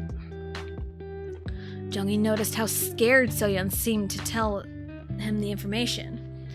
"We can ask Mino to look into it. I'll take care of them, I promise," he calmly said. Soyeon looked at Jungin and smiled. "Thank you, Jungin. It's just scary to tell people about them. You don't have to tell me anything else." Jungin smiled. He reached over with his non-injured arm and touched her cheek gently. "I'll take care of you." Soyeon nodded as she urged him to lay back down and rest. She checked the wound and changed the bandages. After everything was clean and changed, she grabbed a blanket and covered Jungin with it. Jungin drifted to sleep while Soyeon's mind started racing.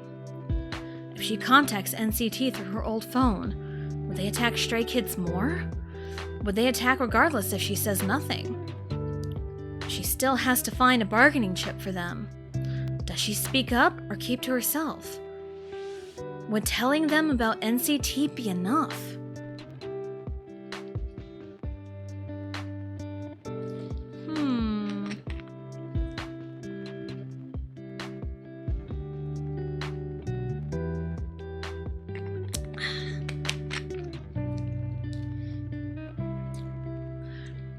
The night went on.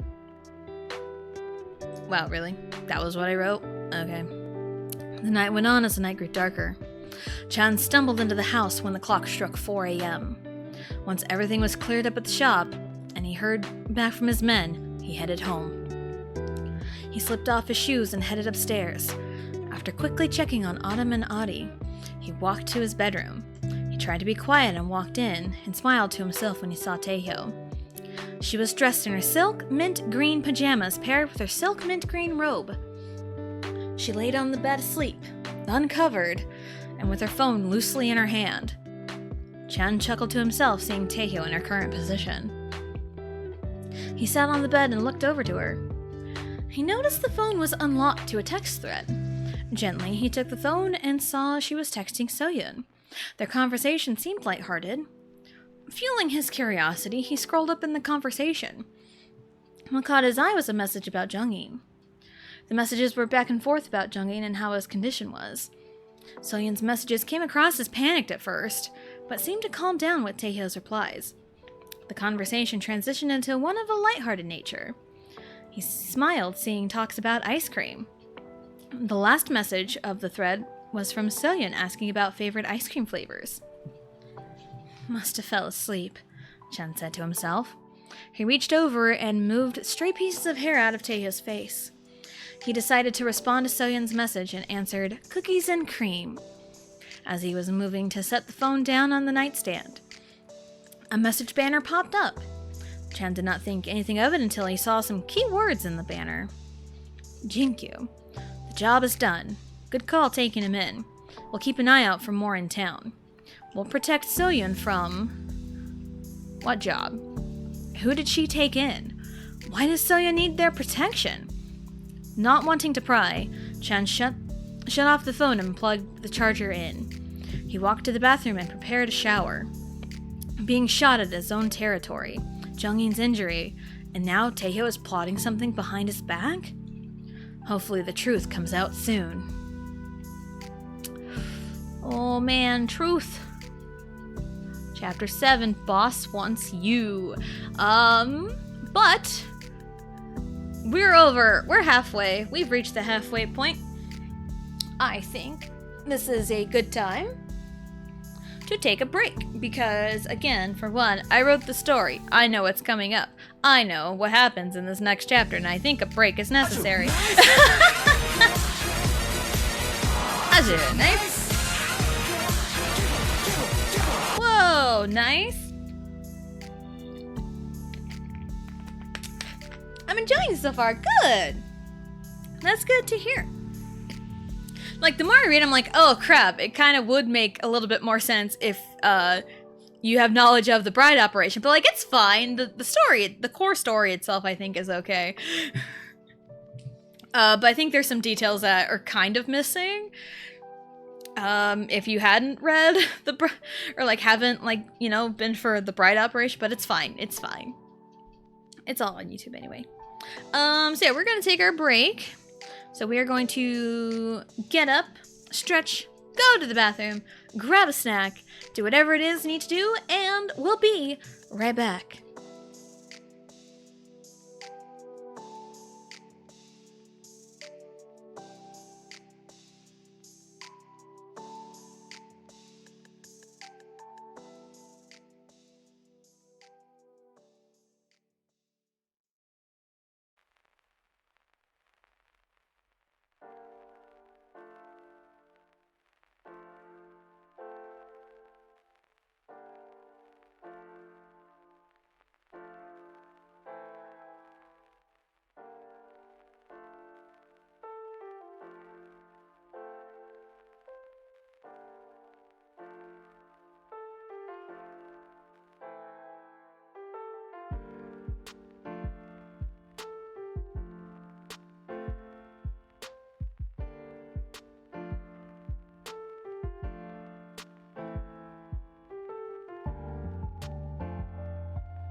Alrighty, we are back, and it's party time! Perfect for the next part of the story, for the back half of it. And hello, JT! Hello. Welcome in. Hope you're having a good day. Gone forever? I know, it caught me at a bad time. Well, alrighty, we're back. So far, we have read half of the story. I only say like half in terms of like chapter numbers because like the last chapter 6 is like pretty big. Because I do have, you know, my word count on like every single chapter. And chapter 6 is a big one. Or like was a big one. But then there's chapter 7, so we're back on a big one here. So, yeah. There we go. Alright, welcome back. Thank you, Johnny. Thank you. Let's get set back up here in a second. Because, oh, I need to do one more thing real quick.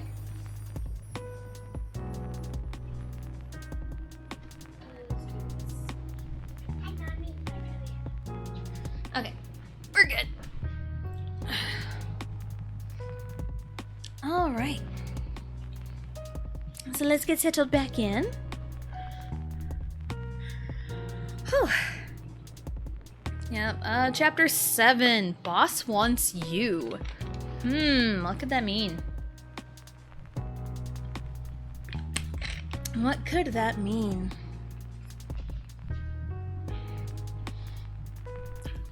Three days after Stray Kids' late-night mission, the boys are back to business.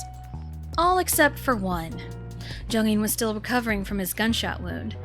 Everyone noticed how quickly he was recovering. Soyeon walked into the kitchen looking for something to eat when she noticed Jungin sitting at the table. She made the move to check on his shoulder when Jisung walked into the kitchen. "So what voodoo magic did you use to make him heal faster?" Jisung asked as he practically hopped into the chair next to Jungin. Soyeon glared at Jisung as an initial response. "Well, what did you do before when someone got shot?" she asked calmly but sternly. "We cleaned the wound and hoped for the best." Jisung deadpanned. We cleaned the wound and hoped for the best," Jisung deadpanned while Jungin nodded in agreement. Soyeon glanced between the two and sighed heavily. "You guys are hopeless," she muttered as she moved on to check on Jungin's wound. "Looks like your wound is healing well. You can start working on getting your range of motion as early as next week." "I can't start now?" Jungin pouted. "I'm not going to risk you reopening the wound," Soyeon scolded. "Were you always this mean?" Jisung jokingly asked with a pout.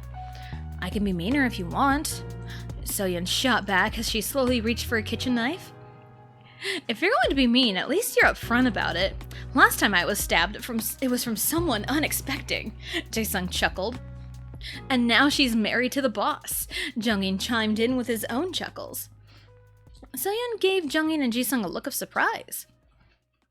Jisung smirked before leaning on the table towards Soyeon. "Taeho is full of surprises. Wait until you learn she's actually— Ow!" Jisung was cut off by a whack to the back of the head.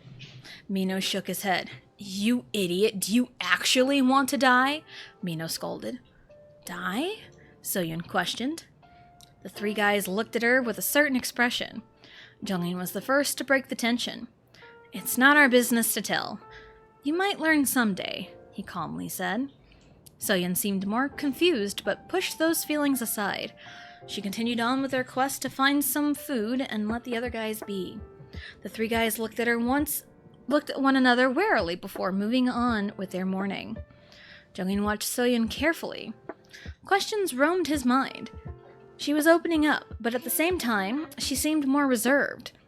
He turned to Soyeon, who sat down with a small plate of food, and decided to put his suspicions to the test. "Wanna go out today?" Are you done, kiddo? Yeah. Okay. You sure eat those potatoes fast. Potato fast. Yes, there you go, kiddo. Here we go, Mommy. Right, you clean up, Riley.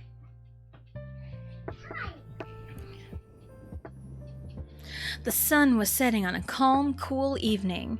Tejo and Autumn were outside in the backyard playing basketball. Autumn proved herself to be quite skilled for her age. Have you been working with your dad lately? You're getting too good. Tejo chuckled after Autumn made a basket. Autumn laughed as she dribbled the ball with ease. Daddy told me to at least kick your butt. She giggled as she passed the ball to Tejo. Wow, rude. Tejo playfully scoffed and started dribbling the ball. She dribbled the ball to go in for the layup and missed. Autumn started laughing as Tejo sighed. This is why I play softball, she muttered to herself. Don't worry, Mommy. I'll be better at you at softball, too. Autumn laughed as she shot and made another basket. Child, I'm about to whoop you, Tejo playfully called out as she ran towards Autumn. The two continued to play around for the next few minutes. After a while, they both made their way back into the house. Autumn ran up to Chan, who was in the kitchen with Audie, and hugged him. Channy, I kicked Mommy's butt, she cheered. Chan laughed at the comment. He reached down and patted Autumn's head. Good job, he smiled. Can you get your chair?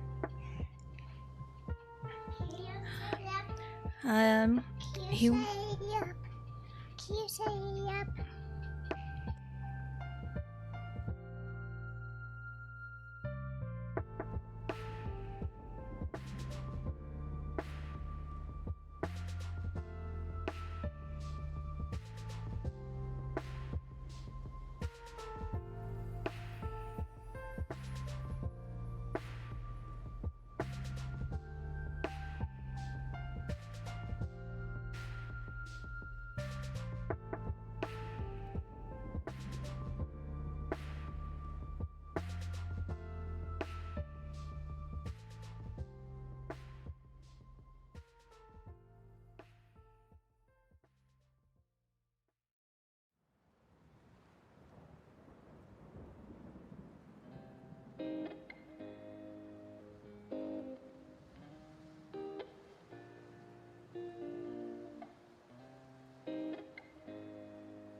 So sorry about that. I had to take care of my children. Alright. They're about the only ones that can interrupt the story in the middle of it.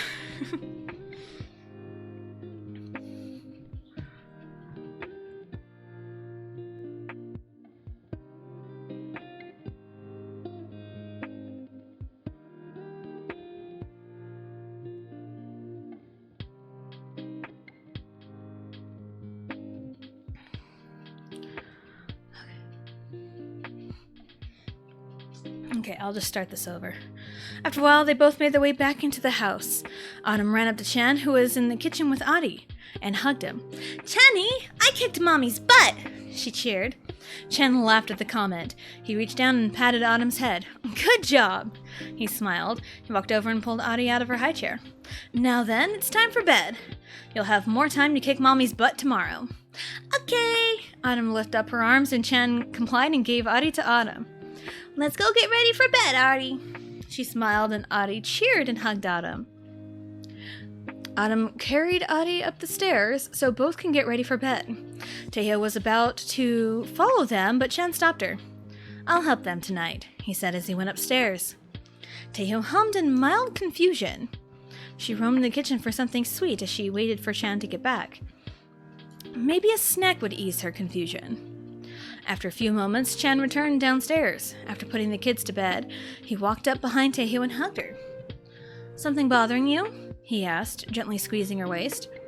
Tejo's hesitation was more than enough to answer the question. Chan hummed as he rested his head on her shoulder. Talk to me, sweetheart. Last time I tried, you brushed me off, Tejo replied. Chan exhaled in mild frustration. Is this about NCT again? He asked with tones of annoyance leaking through his voice. This is exactly what I'm talking about. Tejo turned around and nudged Chan off her. If you're not going to listen to my concerns, then I'll take care of this myself. Tejo tried walking away, but Chan caught her arm. I have listened to your concerns. No, you haven't! Tejo snapped. NCT are roaming around here trying to take over and you've done nothing about it. What is there for me to do? Chen argued. Fucking put scouts around town! Assert dominance! Talk info out of Soyeon! Just do something! Taeho raised her voice slightly. Anger was rising within her. What does Soyeon have to do with this? Chan raised his voice to match hers. NCT are looking for her and they know she's here. We can work together to deal with them and... Enough! Chan snapped. Get Fallen Star to do everything if you're so concerned about it. Quit being a bitch about this. Taeho's eyes widened. Excuse me? I'm being a bitch about this? If anything, you're the one being a bitch about this. I've been busting my ass to protect what the hell is mine and you can't be bothered to lift a finger! Stop with the nagging, Taeho! Chen groaned. He seemed to ignore the way Taeho's body language changed. No wonder Yoongi divorced you. You were probably a bitch to him too. Get out. Chen looked at Taeho with a challenging look. What are you going to do? Taeho slammed her fist on the counter.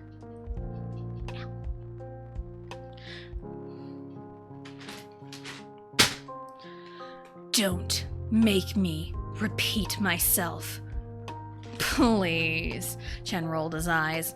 His attitude changed completely when he saw a purple kitchen knife fly right by his head. He turned to look at the knife sticking in the wall in fear. I said, get the fuck out! Chen never let his fear show, but he was sure she knew how he was feeling. Without another word, he gathered a few of his things and left the house. The moment the door closed, Taeho broke down in tears. Slamming her fist on the counter one more time, she walked over to grab the knife from the wall and slammed it on the cutting board on the counter. Fuck! Hello, Sifu. Hello. Welcome in. Hope you're having a good day. Lurking while you adult. Much love, have a great stream. No worries. Thank you for stopping in. But I'm a bitch. Get over it. Oof. I mean, what a time to come in, right? I, slammed my hand on the floor initially for, the action of, slamming your fist on the table, but, that kinda hurt. That kinda hurt, so... I'm trying to create the immersion, That's great, thank you. I'm okay, though, I think. I'm good.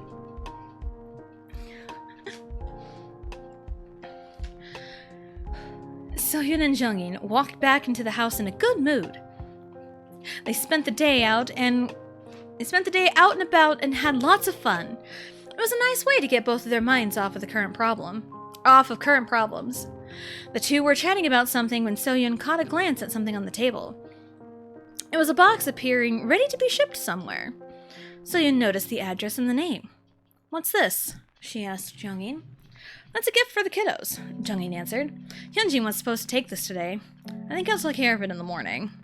Sohyun nodded, taking mental note of the address. She let her thoughts overtake her mind. Should she go on with her plan? What if it goes wrong? It should not. All of the pieces were in place. Sohyun? She snapped out of her thoughts and looked at Jungin. He wore a confused expression. He was nice enough to take her out and forget about her problems. Sorry, just spaced out for a second. She tiredly smiled. Anything on your mind? Jungin asked carefully. Sohyun paused. There was quite a bit on her mind. But does she tell Jungin? Her hesitation told Jungin everything. How about you get changed into comfy clothes and come to my room? We can watch some movies to help ease your mind, Jungin suggested. Sohyun smiled and nodded. Sure, sounds good. Jungin smiled as he headed up the stairs. Sohyun's smile faded as she followed suit.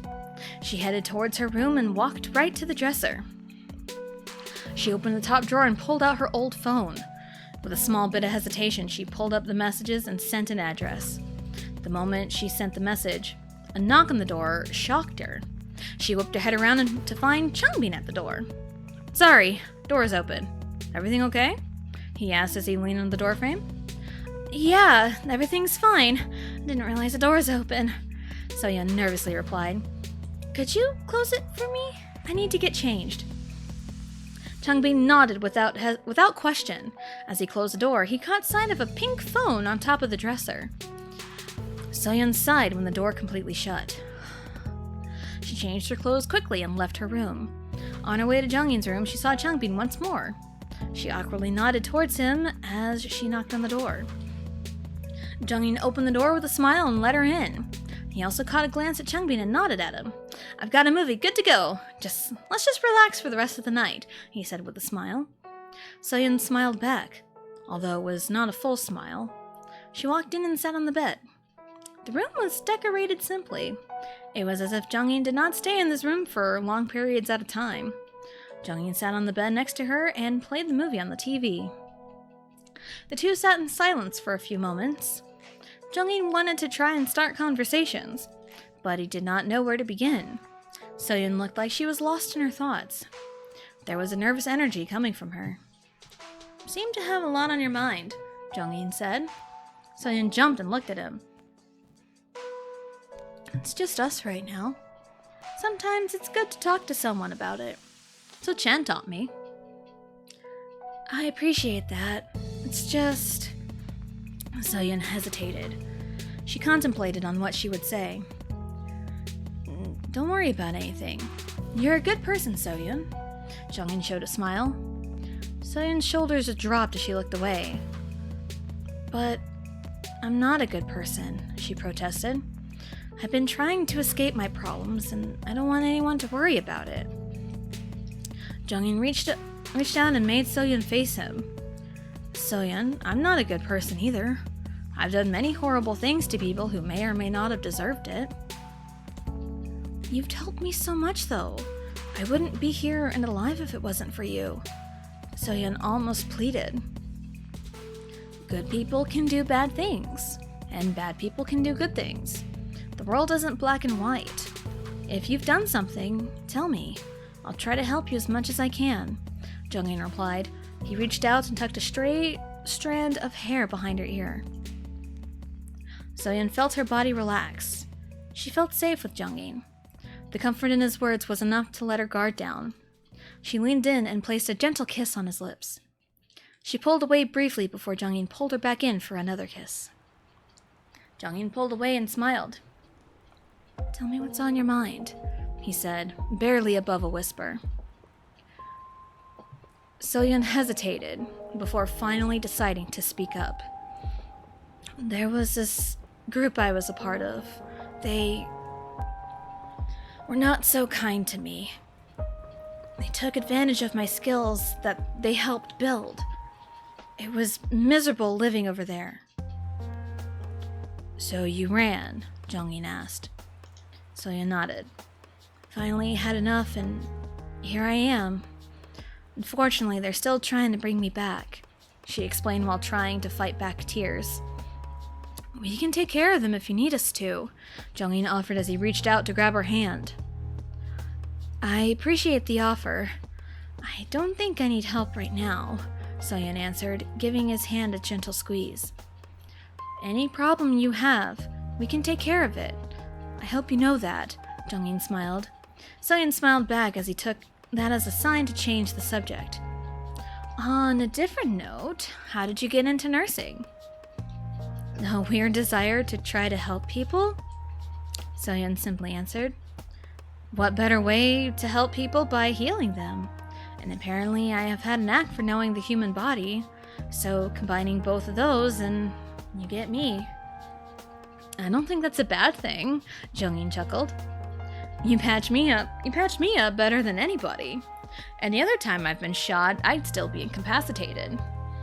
If you want, we can pull some strings and find you a place where you can be happy nursing." "That's the dream. Right now, I'm not sure what's going to happen," Soyeon replied. She was about to continue her thoughts when a loud slam was heard from downstairs in the house. Junghyun's expression turned to one of confusion as he stood up to open his door. He peeked down the stairs and saw Chan frustratingly looking through the kitchen. "What's boss doing here?" he muttered to himself. Soyeon froze when she heard Jungin say boss. "Chan is here?" she asked herself. Jungin turned towards her and noticed the change in her body language. "Soyeon, what's wrong?" "What's Chan doing here?" Soyeon asked, sounding terrified. "Why are you concerned the boss is here?" Jungin asked, stepping closer to Soyeon. Soyeon shook her head as she bit down on her thumbnail nervously. Chan was at the Stray Kids' house. Why was he not at home with his wife? She contemplated spilling everything to Jungin. Things would be fine, right? Right? Things would be fine, right? There's the question of the day. Like the story so far? Hopefully people like it. Yes, thank you, Johnny. Thank you.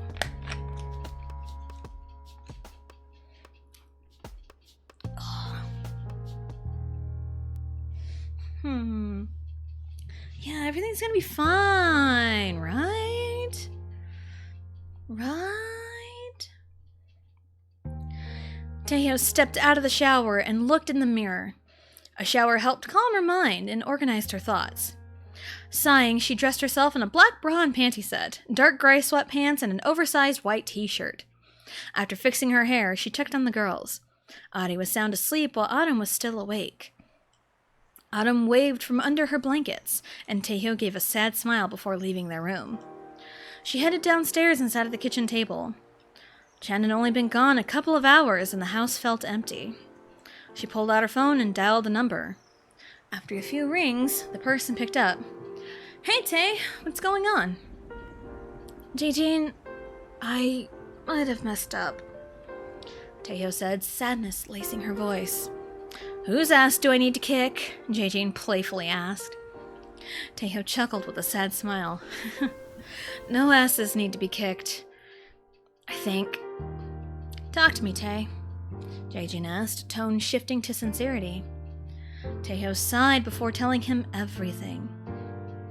"Chan and I got into a fight. I was stupid about this NCT issue and kept pushing it. Harsh words were exchanged, he called me by my name, I threw a knife at him and I kicked him out." "He called you by name?" Jaejin gasped in a somewhat lighthearted manner. "I don't think I've ever heard that man utter your name once. Knife throw warranted." Taeho chuckled at the statement. The whole thing felt like a kick in the gut. If I didn't keep pushing, I just didn't want him involved. "Nope, you're not doing this again. Do not blame yourself for this," Jaejin scolded her. "You did nothing wrong here. All you wanted was to warn him of a situation and he didn't listen. This is on Chan, not you." "Okay," Taeho sighed. "I still feel bad for throwing the knife and kicking him out. Listen, I know you love him. I can see how both of you could be wrong here. Maybe reach out and talk like a normal couple and not two mafia bosses? I'm no expert, but that's probably what you guys need right now," Jaejin calmly told her. Taeho cracked a small smile. "I'll send them a text in a little bit. Thank you, Jaejin." "I ain't the right-hand man for nothing," Jaejin chuckled. "You'll be alright, Tae. This isn't like it was with Yoongi. Things will get better." "Thanks, Jaejin. Love you." Taeho felt herself relax. "Love you too. Now, if things go sour, may I have permission to punch Chan square in the face?" Jaejin asked with a laugh. "Permission granted." Taeho laughed with him. "I'll let you know how it goes." The two shared quick goodbyes and ended the call. Taeho took a deep breath and pondered on her thoughts. She went to her messages in her phone and tapped on Chan's thread. She thought carefully of the words she wanted to say and started typing. Taeho looked at the door with a confused expression. Nobody knocks at this time of night. With caution, she got up to go to the door. She opened the door, saw two men, and immediately put her guard up. "Can I help you, gentlemen? Are you Im Taehyung? I'm Jaehyun, and this is Do-young. You can help us by coming with us," one of the men, Jaehyun, calmly said. "What if I am Im Taehyung?" Taehyung challenged. She immediately recognized the two men from countless files she had researched. "I wouldn't talk back if I were you. You either comply and come with us, or we'll take you by force," Do-young said, tone mildly menacing. "Is your husband home by any chance?" Jaehyun asked as he tried to look behind Taehyung. Taehyung carefully blocked their line of sight into her house. "My husband is out for a bit tonight. Any particular reason you need me to come with you?" She carefully replied. "Boss wants you. That's all there is to it," Jaehyun smirked. Taehyung stared at the two carefully. There were two of them, presumably more, and only one of her. Trusting her instincts, she responded, "May I make a request before you take me?" The two seemed shocked by the easy compliance. "Depends. What's your request?" Do-young skeptically asked. "Maybe get some ice cream somewhere?" Taehyung asked with a smile. "If you can do that for me, I'll go with you wherever." "Sounds easy enough. We did pass by an ice cream place nearby," Do-young said. "Any preference on flavors?" "Anything but cookies and cream. I absolutely hate cookies and cream," Taehyung stated, expression twisted into one of disgust. "Noted. Now then," Jaehyun simply said before grabbing Taehyung's arm and dragging her out of the house. Do-young closed the door behind them and they took Taehyung to the car parked on the street. "Easy!" Taehyung complained as she fought out of the tight grip.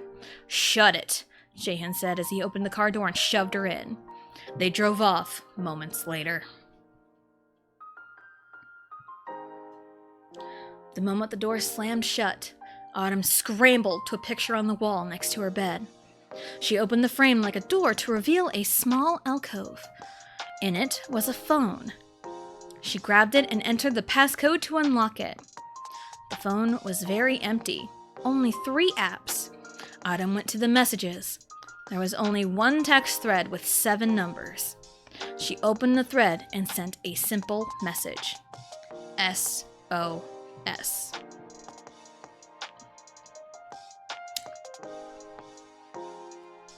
Oh boy.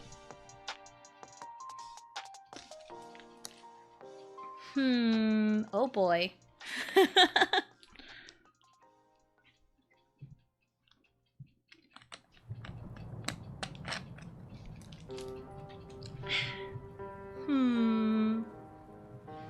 Well, that chapter happened.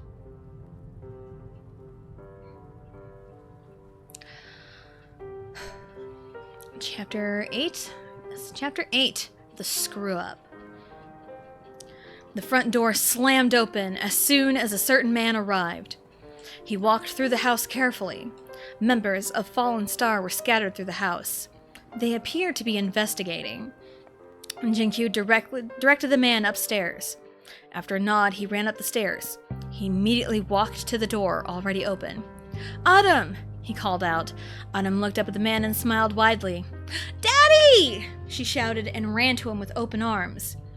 "Daddy's here, Autumn," Yoongi said as he squeezed her tight. "I told you your daddy would be here," Jaejin said to Autumn. "Don't lie, Uncle Jaejin. I told you Daddy would be here."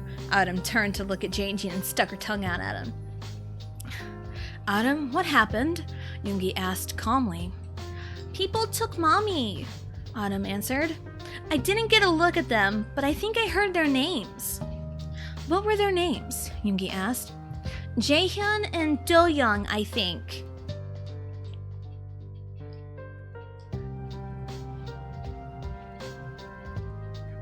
"Noted, DA. I'll take care of that after stream."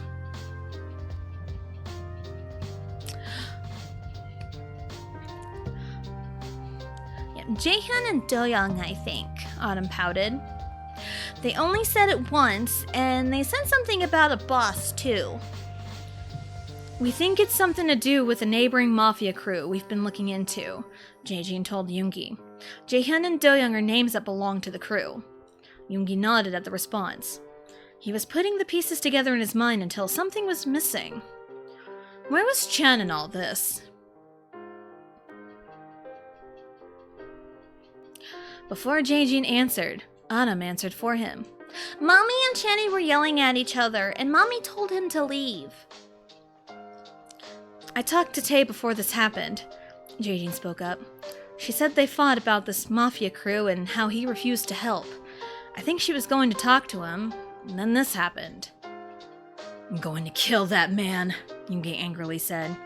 She already gave me permission to slug him. I got you, Jae-jin said as he stood up. Plus, I think you need to stay with your daughter.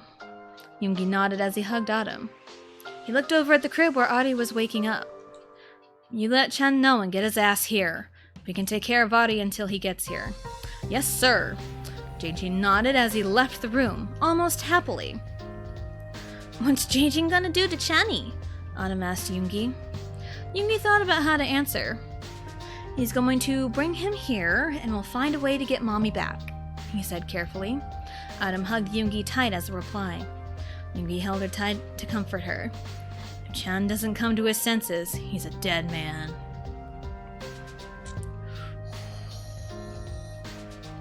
Man, when Yoongi says you're a dead man, you better count your minutes. But yeah, I'll take care of that after stream DA.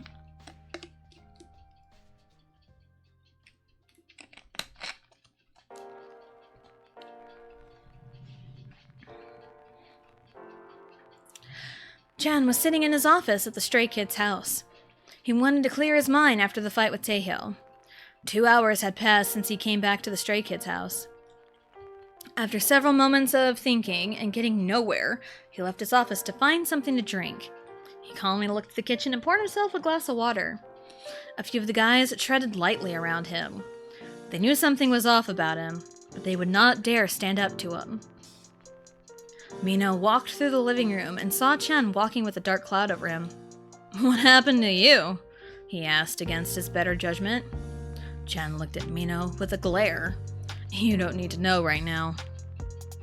Boss, you know we care about you. You, frankly, look absolutely terrible. If you don't tell us what happened, I will dig into it myself, Mino bluntly replied.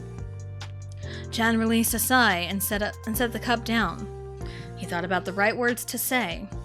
His thoughts were cut off when the back door slamming open caught his attention. All he can process was Jae-jin storming into the house before he was swiftly punched in the jaw. You fucking idiot! Jae-jin shouted. He did not give Chan any time to recover before he grabbed him by the shirt collar. Do you realize what the hell you've done? The shouting grabbed the attention of the guys. Mino tried to pull Jae-jin off of Chan while the others only just arrived. Changbin quickly ran to pull Chan away as Jungin and Soyeon were close behind him. What's going on? Changbin asked Jae-jin. Jae-jin forcefully pulled away from Mino, but kept staring right at Chan. This asshole left Taeho to get kidnapped by NCT! Jae-jin bitterly spat. Chan's eyes widened upon hearing the statement. Everyone else seemed equally as shocked. Jungin noticed Soyeon completely freeze in fear. He turned to her and tried to snap her out of it. Soyeon was not budging. You're lying, Chan shakily muttered. There's no way she got herself kidnapped. Open your damn eyes, Chan! Jae-jin snapped. She also told me everything, so I know why you left. Salvage this! The house was filled with panicked chatter. Chan was at a loss for words. Feeling the adrenaline, he tried running out of the house when... Wait! Everyone turned their attention to Soyeon. She was the most panicked out of anybody. Jungin placed a gentle hand on her shoulder to try and calm her down. Jae-jin urged her to continue, as if he knew what she was going to say. I actually have something to say. Soyeon spoke up. All of the members of Stray Kids and Jae-jin had their attention on her. I know why NCT took Taehyung. I was the one who told them to get her. Shocked was an understatement to everyone, except for Jaejin and Changbin. Chan, however, saw red. "You what?" he yelled as he lunged at her. He grabbed her forcefully by the arms and yelled, "How could you do something like this? Taeho is in danger and the kids are without their mother! Why? Tell me why I shouldn't kick you to the curb, huh?" Soyeon tensed up and tears welled in her eyes. Feelings of fear rushed to her. It was similar feelings of fear as she has felt before. She wanted to yell. She wanted to cry. She wanted to defend herself. She wanted to do something. Anything. Suddenly, she felt Chan being ripped from her. She looked up and found Jungin shoving Chan away. Everyone was incredibly shocked by this action. "Leave her alone!" Jungin shouted. "She has her reasons for things, so let's just hear her out." "Absolutely not!" Chan immediately shot down. "She's a threat to all of us! Who knows when she'll stab us in the back!" Jungin could not take Chan's harsh words and sucker punched him in the jaw, the same spot Jaejin hit. Chan stumbled back and Jungin stood tall. "Do you not remember the state she showed up in? She was scared then, and she's sure as hell scared now. She has her reasons. Let's hear her out." Chan stared at Jungin wide-eyed. The youngest one stood up to the boss. Silence overtook the house for several moments. That was, until someone broke the silence. Soyeon has been using a second phone for contact. Everyone turned to look at Changbin. He walked up to Soyeon and handed her the pink phone. "Changbin, Soyeon muttered as she took the phone. "I'm inclined to believe she's been harassed by these guys. She won't backstab us. In fact, she actually tried to help us inadvertently," Changbin explained. "Let's hear her out, boss." Chan took a second to observe everything. His own men are standing up to him. His wife's right-hand man and best friend showed up and punched him in the face. Realizing his mistakes, he needed to get a handle on everything. He took a deep breath and stood tall. "Alright, let's sit on this for a moment. I need to go back and sort some things out. When I come back, we'll discuss what to do." "Yes, boss." Chan threw on a pair of shoes and ran out the door. Jaejin told him to salvage this, and that is what he is set to do.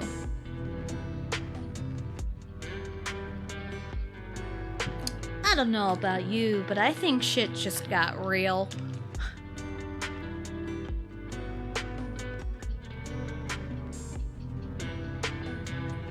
I think shit just got real.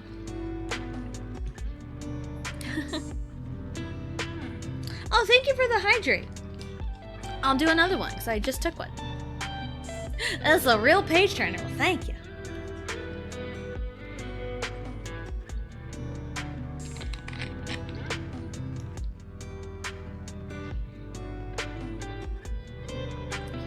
Chen walked into the front door of the house. He was met with Jinkyu and Wonmin in the living room. The two gave him stern looks, but Chen raised his hands in defeat. "How are the kids?" Chen asked the two. "Adam seems okay, but Ari's pretty fussy," Jinkyu answered. He then motioned for Chen to go upstairs. Chen nodded as he trudged up the stairs. The closer he got to the girls' bedroom, the more he heard Ari's cries. He felt his heart breaking the more he heard Ari cry. Pushing the heartbreak aside, he walked into the bedroom. He saw Yoongi and Autumn trying desperately to calm Ari down. "Daddy!"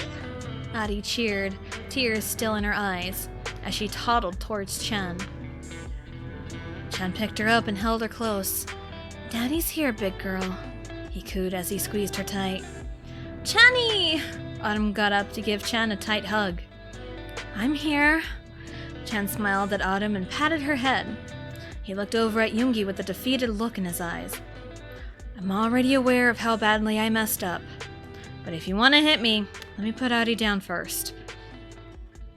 Yoongi stared blankly at Chen. "I won't hit you. You're already fairly bruised." he replied as he tapped his jaw in the rough spot. Chun was punched twice. Still not happy with you. Understandable, Chun said, tone feeling cold. I take it Fallen Star contacted you? No, Autumn did, Yoongi stated. Chun seemed taken aback.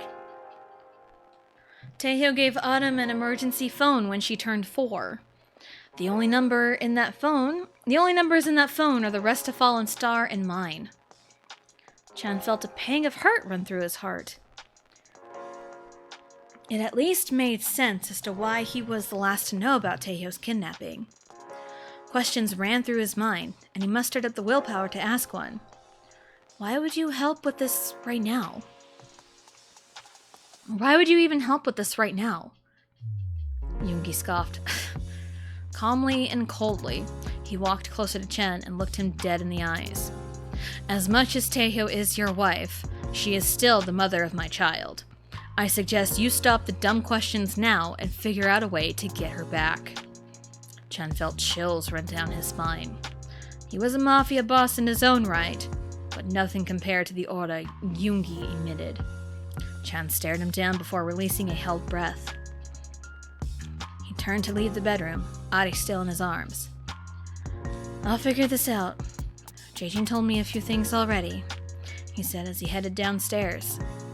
He nodded to acknowledge the other Fallen Star members. He saw Sammy in the kitchen looking at a phone on the counter. You might want to see this, Sammy told Chan.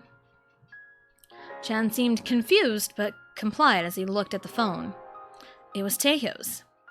What he saw broke him even more. It was the text thread between himself and Taeho. There was a message typed up but not sent. I'm sorry. Can you please come home so we can talk? I love you. Chen felt tears welling up. Ani looked at him and patted his cheeks. No cry, she said. Hearing Ari speak to him made him cry even more. He made his mistakes, but it was time to fix them. Let's find a way to get Mommy back, he said as he hugged Ari. No cry. No cry.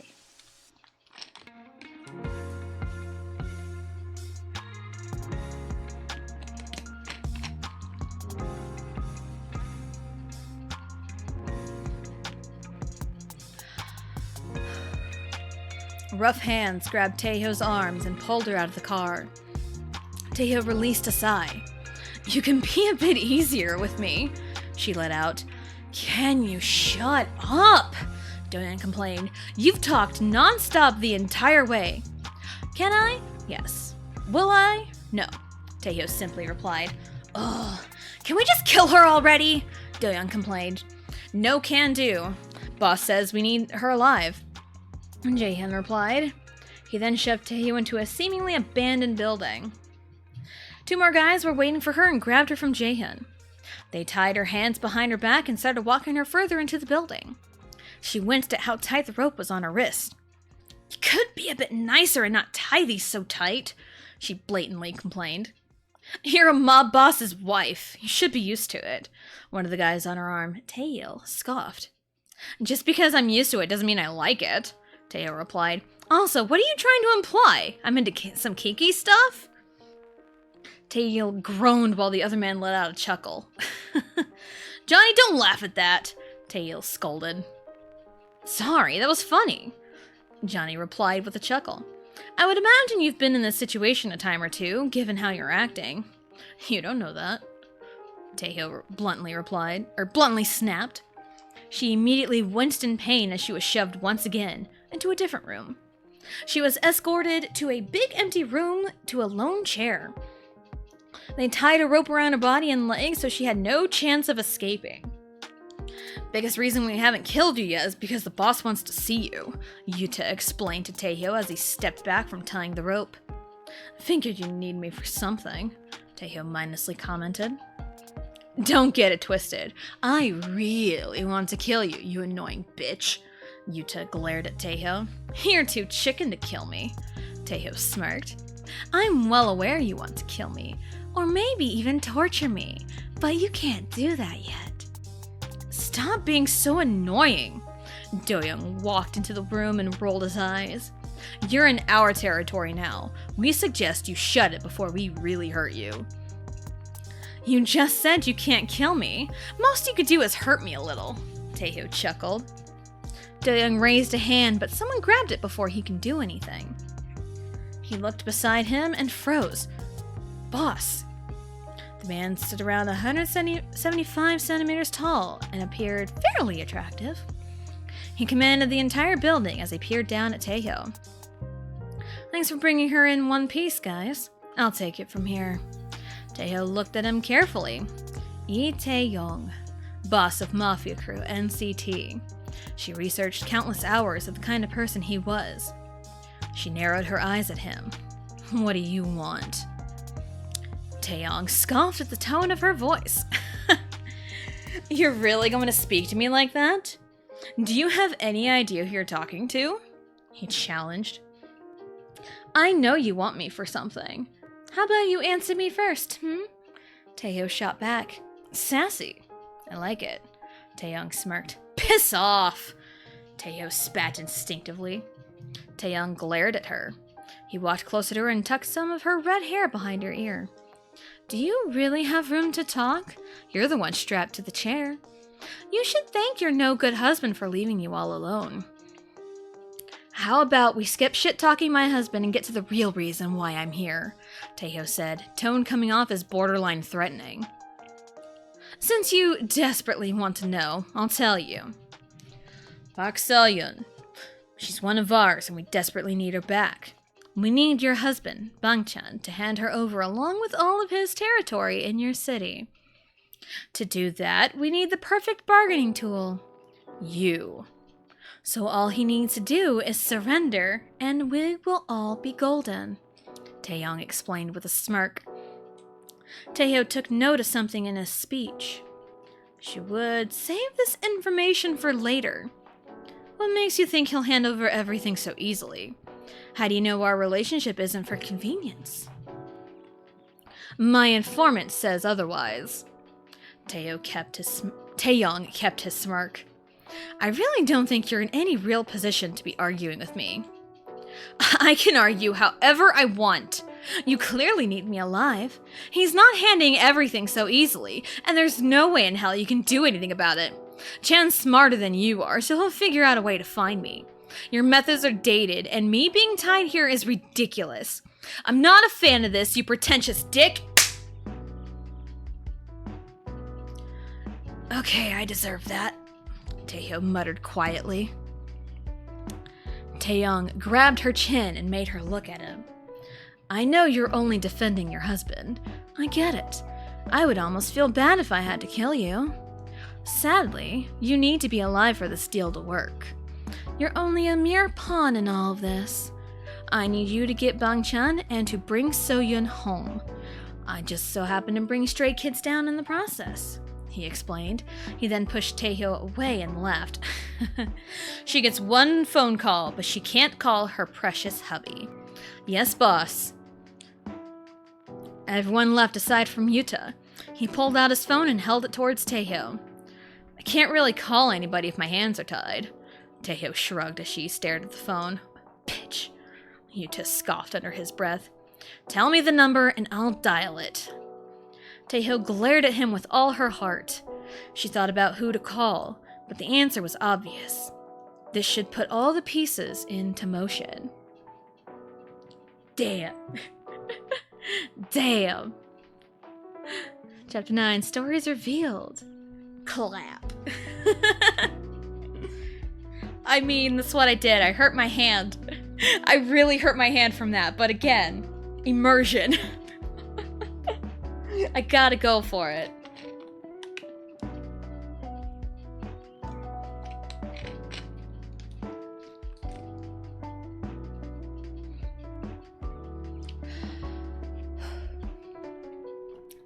Deep into the night, Chan returned to the stray kid's house, with Ari in tow. He was met with all of his crew, plus So-yun and Jaejin. Hyunjin, Felix, get the spare bed ready for Ari, he calmly commanded. Yes, boss, Hyunjin and Felix responded as the two left to go upstairs. Where's Kiddo? Jisung asked, looking around for Autumn. Or where's Kiddo? Jisung asked, looking around for Autumn. She's going to stay with her dad for now, Chan answered. She's already under more stress than an 8-year-old should be under. Poor kid. Jisung shook his head. She was the one that sent the SOS signal to us. Without Autumn, we wouldn't know anything about this until much later, Jae-jin said. He watched So-yoon carefully. He can tell, given the situation, she was full of regrets. He also noticed how Jung-in was comforting her. A few moments later, Hyunjin and Felix returned downstairs. Bed is ready, boss, Felix said as he sat down on the couch next to So-yoon. Chan nodded as he stood up with Adi. Adi was already half asleep, laying on Chan's shoulder. Hopefully, she would sleep well. After putting her to bed, he returned downstairs. He looked at everyone inside. All right, to figure out a game plan, we need to figure out how this all happened. So-yoon, I apologize for getting angry at you. Now that a bit of time has passed, can you please explain everything? He calmly said. So-yoon felt extremely nervous. She felt Jung-in hold her hand and she relaxed. I also want to apologize for not coming clean about everything sooner, and for putting everyone in this situation. She bowed her head slightly. She took a deep breath and began telling the whole story.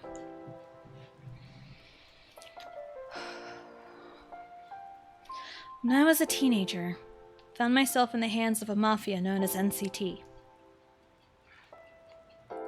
They took me in after they kidnapped my parents. They helped me graduate high school, and they paid for my nursing school too. Things started to change the further in the nursing school I got. They started making me patch them up. That was fine. They've been known to be reckless, so they would end up with varying degrees of bullet wounds and stab wounds. Then things took a turn when their boss decided to torture the people they kidnapped. They would harm them over and over again. They would cut them and make me stitch them up so they could do it again. Their behavior towards me changed during the shift. They forced me to run errands for them as well as neglect everything. I wanted to leave much earlier than I did, but they still have my parents and have been torturing them. On the day Jung-in and Changbin were with me going shopping, I ran into one of them. He handed me my old phone and I had thrown out. That's how they've been communicating with me. They sent me a video of them torturing my parents. The boss told me that I needed to find them a bargaining chip so he could take your territory as well as bring me back home. I didn't want to bother you with any of this. I thought I can do it on my own. So I told them I can get them their bargaining chip. I said I can hand them the boss's wife, and I thought if I did that, Chan and Taeho could easily take care of them. Everything was fine until Chan came here, and now she's gone, and I feel horrible. Tears overwhelmed So-yoon as she finished her story. Jung-in wrapped an arm around her to comfort her. The others looked at her with sad eyes. Everything made sense. The way they found her, her odd behavior at times, her superb skills at nursing. She's telling the truth, Changbin spoke up. I had found her phone earlier tonight and went through the messages. Everything adds up. Why didn't you talk to us? Jisung asked. Didn't you hear anything she said? Mino nudged Jisung's arm. A mafia crew abused her. There's no way she would have trusted us so easily. Chen processed everything being said. He looked over at Jae-jin. How long has Taeho known? He asked. Before Jae-jin could answer his question, his phone started ringing. It was not abnormal for his phone to ring late night, but having an unknown number call him was suspicious. His instincts told him to answer it. What? Hey, Jae-jin. Jae-jin immediately recognized the voice. He put the phone on speaker and signaled everybody to be quiet. Tae, what's going on? Everyone listened intently to the conversation. I'm all right. Nothing out of the ordinary, Taeho replied with a soft chuckle. Do you remember the report the team is working on for work? What about it? Jae-jin asked. He took note of everyone's confused expressions. So far, they've got the outline done. Nobody's really filled in any details in it. Think you can help with that? I'll pay you extra, Taeho asked. Jae-jin cracked a smile before replying. Yeah, I can take care of that for you. No need for the extra pay. Thank you, Jae-jin. I appreciate it, Taeho said before the phone call abruptly ended. Jae-jin sent a quick text message before putting his phone down. He looked up at everyone and immediately said, "They have no idea who she is." What do you mean? Sungmin asked bluntly. They've only got her as a bargaining chip because she's Chan's wife, not because of who she actually is, Jae-jin answered.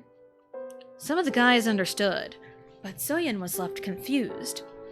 Her confusion only rose when a man with bright orange hair entered the house. Just dropping off a few things for Adi, Sammy said as he set down a small bag on the floor next to Chen. He then pulled out his phone and saw a text message. He looked over at Jae-jin and mindlessly said, "They really don't know about Boss?" "Not a clue," Jae-jin replied as he looked up at Sammy. "Wait, Boss?" Soyeon spoke up. Questioning looks were thrown Sammy's way. He wore a look of defeat as he sighed. "She's gonna kill me, but this is the only way to make sense of it all," he muttered. "Soyeon, what do you know about the Mafia crew Fallen Star?" Soyeon seemed shocked by the question. "I've heard them mentioned every now and then. You're part of it, right?" "That's right," Sammy nodded proudly. "Do you by chance know who the boss is?" he asked. Soyeon shook her head, so Sammy continued. "You actually know the boss fairly well. I'll give you a hint. She's the current subject matter." Soyeon listened to Sammy carefully. Was he saying that? No. It could not be. Could it? She looked up at Sammy with a worried expression. "I think you know by now. You'd be correct. Our very own Im Taeho, Chan's wife, is the boss of Fallen Star," Sammy said. "She likes to keep things a secret, so this information stays with us or you will be killed." Soyeon nodded nervously. Jungin noticed and kept holding her gently.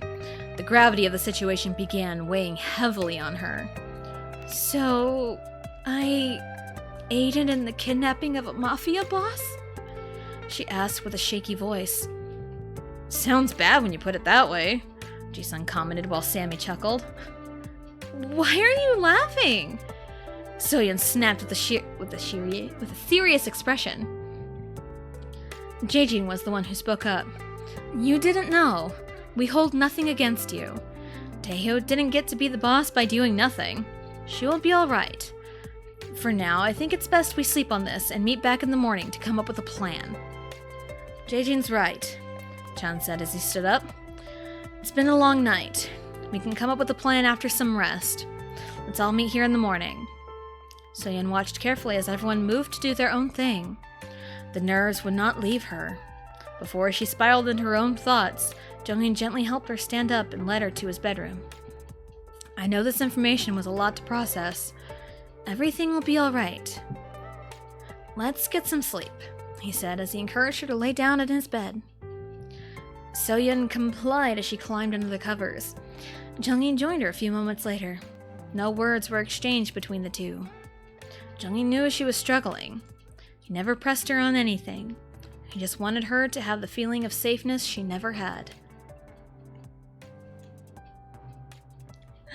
Whew. So much information. So much info.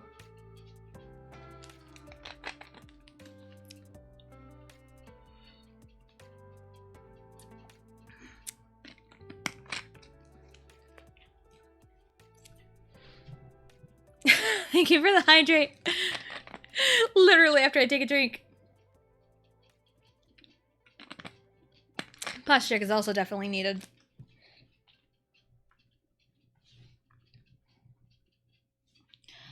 Oh.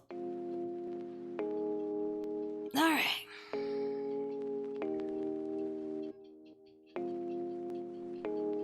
You always get to the drink first. I mean, it's literally right next to me.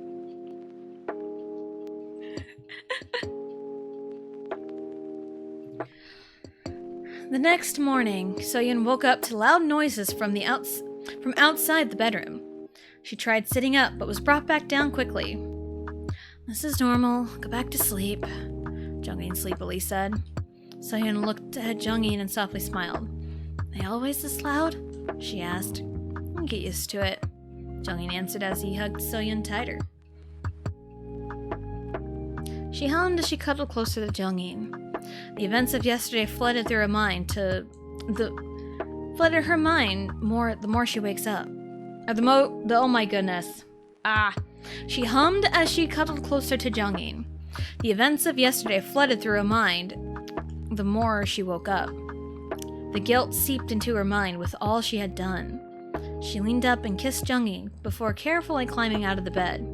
He pouted as he sat up as well. If you're tired, go back to sleep, Soyeon said as she gently ran a hand through his hair. If you're up, I'm up, Jungin replied as he rubbed his eyes. Soyeon smiled as she left the bedroom. She headed downstairs and saw several people she vaguely recognized. She then locked eyes with Felix, and he motioned for her to sit at the table. Sit, Soyeon. Mina was cooking breakfast for everyone. You, of all people, need to eat, he said with a smile.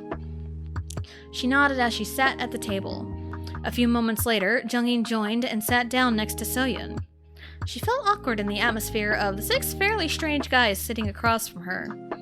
She recognized 2 from last night. One looked vaguely familiar, but the others she did not recognize. The morning continued as normally as it could. Everyone ate breakfast like nothing happened. They chatted away while Chan kept an eye on Adi. Soyeon tried her best to eat, but her mind was filled with overwhelming thoughts. After breakfast, Chan sat Adi down with a few toys and officially called the meeting. Alright, we all know why we're here, and what we need to accomplish, Chan stated as he stood up and paced around. Situation is as follows. NCT has kidnapped Taehyo. They have no idea she is Fallen Star's boss. We can use that to our advantage. NCT wants to exchange Taehyo for Soyeon in Stray Kids' territory. How are we going to get started with getting Taehyo back? If they are using Boss as a bargaining chip, then she'll be kept alive for a while. We've got a bit of time, Woo-hyun spoke up as he leaned back in his chair.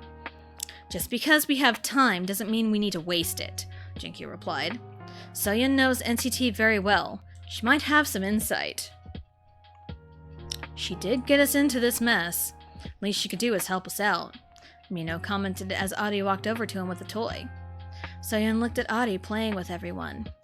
Mino was right, and she was sure everyone else shared the sentiment. I thought I could handle this on my own, but I was completely wrong. I would help, but there's something weighing on my mind, she spoke up.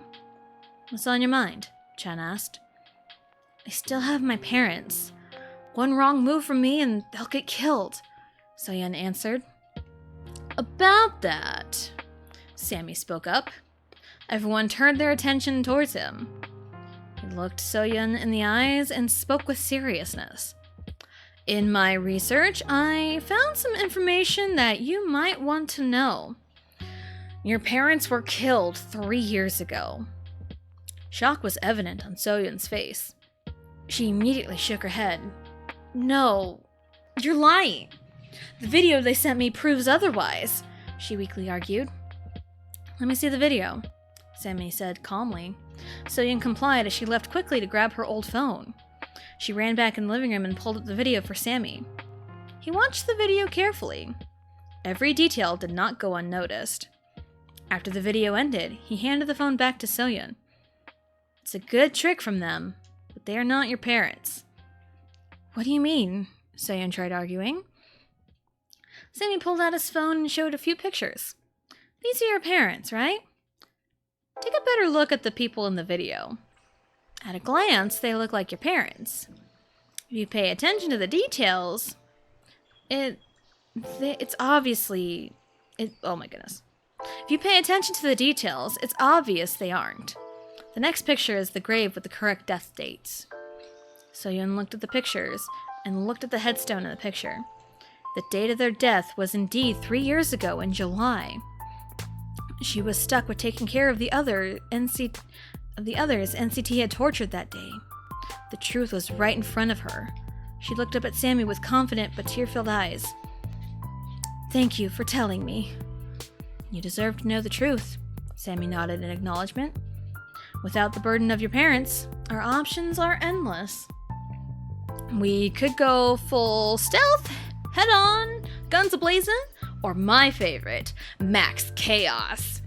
Wooyeon cheerfully listed as Audie toddled towards him, holding up her arms. "Chaos!" Audie cheered as Wooyeon picked her up. "The boss has spoken," Wooyeon laughed, causing everyone else to release their own chuckles. "Honestly," So-yeon spoke up, feeling more relaxed seeing Audie smile. "Taking a max chaos route might not be a bad idea." "That's an idea I can get behind," Hyunjin laughed. "NCT likes to be brazen. They're very upfront with a lot of things. But at the same time, a lot slips through the cracks," So-yeon elaborated. All of Fallen Stars smirked, and Stray Kids caught on. Chen smiled to himself. "So-yeon will be valuable to this mission. We can come up with a code word to let Taeho know when the plan will be in motion." So-yeon looked at everyone. They appeared to be optimistic, which helped her relax. Things will get fixed. She is sure of it. Seems like we're on the up and up. Maybe. Maybe.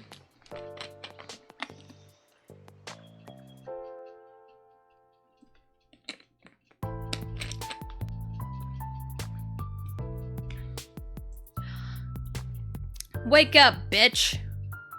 Taeho woke up to a hard smack to the head. She slowly opened her eyes to find Yuta back in her face. "Did you really have to smack me?" "Maybe I should have kept you asleep," Yuta scoffed. "You're going to wish you killed me by the time I get out of here," Taeho said as she stared blankly at Yuta. "You think you're a tough bitch just because you got some hot mob boss husband, huh?" Yuta got in her face and pulled on her hair. Taeho yelped in pain and glared at him. "Easy there. Don't want anyone to get the wrong idea," she snarkily said. Yuta grew frustrated and shoved Taeho's head away from him. "Damn it, you're so annoying." "If you're going to insult me, make it clever." Taeho rolled her eyes. Yuta reeled his arm back to smack her one more time, but was cut off by the door opening. "That's enough, Yuta." "Yes, boss," Yuta bitterly responded as he stepped back. Taeyong took his spot and looked over Taeho. She looked more battered with fresh bruises and small cuts, and her hair was messy from the physical nature of her capture. She looked up at Taeyong with tired eyes. "Big boss is here." She attempted sarcasm, but tiredness took over her voice. "You're in luck. We brought ice cream, and it's your favorite, isn't it?" Taeyong smirked as he pulled up a table and set a small bowl of cookies and cream ice cream. Taeho stared at the bowl intently, then glanced up at Taeyong. "Sure. Favorite," she muttered, thinking back to how the event started. "You deserve nothing but your favorites. I'll give Yuta a break and send Johnny in here to feed you." Taeyong chuckled to himself. As Yuta was leaving the room and Johnny entered, his phone rang. Seeing the caller ID, he smirked. "So-yeon, good to hear from you." Taeho perked up upon hearing the name. Johnny started spoon-feeding her ice cream. She glared at Johnny and pretended to dislike the ice cream. "Relax, So-yeon. We've got Taeho here. Relatively unharmed." Taeyong smirked as he looked right at Taeho. She's living the luxurious life right now. She's being spoon-fed a treat she can't stand. He smirked as he put the phone on speaker so So-yeon's voice can be heard clearly. Leave her alone. She's done nothing to deserve this. Sweetie, you are the one who handed her to us on a silver platter. Taeyoung taunted while staring at Taeho. Taeyoung, please. I talked to Chen and he should be contacting you tomorrow night. Soyeon frantically said. Tomorrow night, huh? Taeyoung coyly responded. That's an awfully long time to have your wife held captive. That's what he told me. Don't shoot the messenger. Soyeon replied. Don't get greedy. The time will come. Taeho noticed something, Soyeon said, and almost felt relieved. Without letting any expression show, she kept eating the ice cream Johnny was feeding her. You better not keep me waiting, or I might actually kill his wife, Taeyoung said with a smirk. She dies, you die. Words from Chan. Goodbye, Taeyoung, Soyeon curtly said as the phone call ended. Taeho watched as Taeyoung put his phone back in his pocket and sighed. She smirked to herself. Things are about to get interesting. Interesting, huh? I need to do a quick BRB because I need to go to the bathroom once more because of everything I am drinking right now. I think it's a good time to kind of take a short break anyway. So, BRB.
Am back. Hi. I also checked in on my kiddos. Let's make sure everything was good. Alright, welcome back, thank you. Alright. Where are we at right now? Chapter 10, Abuse. Also turn the AC back on because it's getting a little stuffy. That's usually the thing sometimes when there's like no air conditioner on, it just gets kind of stuffy. You know, like there's no airflow anywhere. I mean, we have a ceiling fan, but that's about it. Anyway. We have just a few chapters left because there's 12 chapters. The last two are arguably like really short, so don't worry about it. Anyway. The sun set on a cold fall evening. Fallen Star and Stray Kids put together the finishing touches on their plan. Chan checked in on a sleeping Adi before heading out of his bedroom. He walked by Wooji and handed him a hefty wad of cash. "If you need more, let me know," he said as he motioned for everyone to leave the house. Wooji caught him before he fully left and said, "Maybe have them keep her. She doesn't pay me as much." Chan laughed at the joke. "But seriously, good luck out there." Chan nodded as he turned to leave the house. Everyone climbed in their respective cars. "Soyun, you're with me," he called out as he climbed into his car while Soyun got in the passenger side. He drove off in the direction of the neighboring town. Soyun looked down at her lap. "Still really sorry about putting you in this situation," she quietly said. "And I'm sorry about yelling and attacking you," Chen replied as he turned onto the highway. "If there's anything I can say, I'm glad you found us. Those idiots don't deserve someone as talented as you are on their side." "Thank you, Chen." Soya nodded and looked up. The night sky was starting to fill with dark clouds, overtaking the light of the full moon. "All I have ever known for the last several years was NCT. You guys have shown me that it's not all the same. You guys show that you care. We are still Mafia. We do bad things all the time," Chan said as he glanced at Soyun. "Good people can do bad things, and bad people can do good things. The world isn't black and white," Soyun said with a soft smile. "Jungin told me those exact words." "Ah, Jungin told you that, did he?" Chan smirked. "He's talked a lot about you." Soyun blushed and looked away. "I remember him being there when I first walked into that place. He was the one who helped me with everything. I can't thank him enough. After this is done, I can have something set up so you guys won't be bothered by anyone else," Chan slyly said. "Let's get through this first. I know you're a Mafia boss, but I still know how to make a person suffer." Soyun deadpanned with a small glare towards Chan. Chan cracked up laughing. "I'm glad we've seen more of your true personality. I'd say you're right where you belong." Soyun smiled. In the last 6 weeks, she had felt more at home with stray kids than she ever felt in her life. "We can celebrate once NCT goes down for good," she said confidently.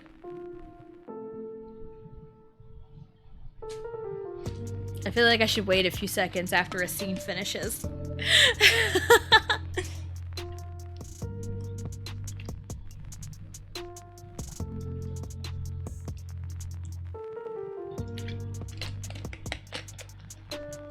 It's like a calm before the storm type thing, you know?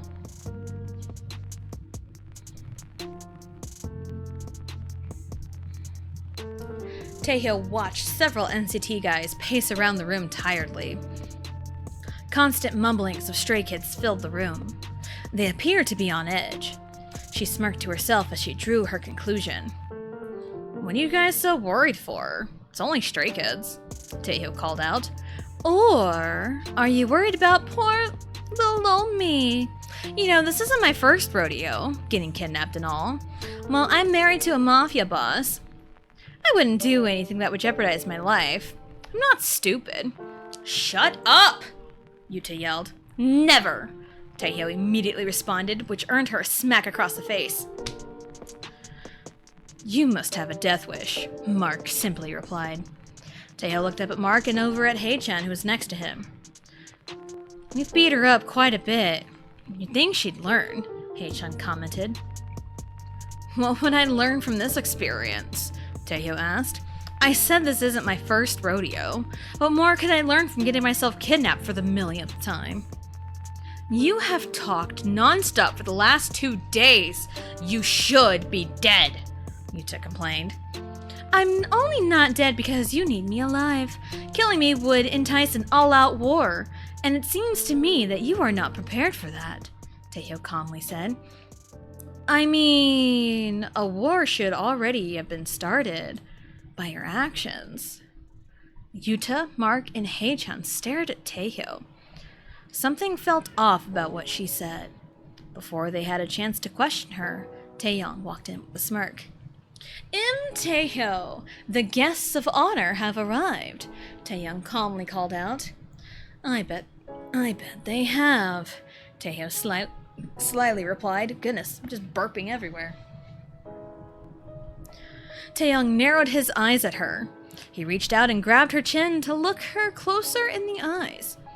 They'll be walking in any minute. You will stay silent while they are here. Understood? He asked. Taeho smirked while staring him in the eyes. Yes, sir. Bring her in! Taeyong called out after he forcefully let go of her. A few moments later, Soyeon walked in while escorted by Jaehyun and Doyoung. She looked at Taeho with sad eyes. Soyeon, be a dear and stitch her up after I'm done. This bitch deserves a few nice scars. Taeyong smirked as he walked towards her. Taeho looked up at Taeyong, then at Soyeon. Soyeon, is everyone here? Taeho asked. Taeyeon looked confused while Soyeon nodded. Taeho looked around the room and noticed Sammy by a window. He tapped his forehead, then to his ear. A clear signal. He looked back at Soyeon. She looked back at Soyeon and told her, Take 4 steps back, Soyeon. Take 4 steps backward, Soyeon. Soyeon seemed confused, but complied.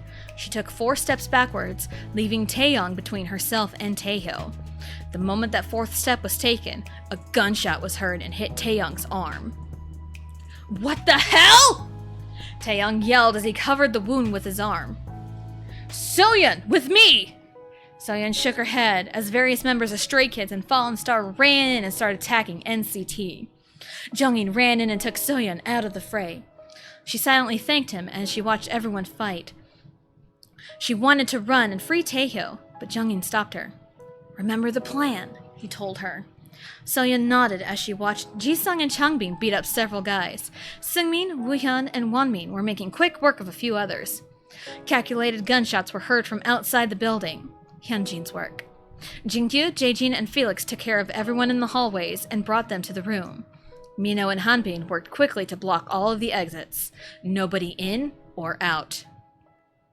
Chan walked up to Taeyong casually with his hands in his pockets. Looks like you underestimated who you were dealing with, Chan told Taeyong. Why are Fallen Star here? What did you do? Taeyong asked as he drew his knife.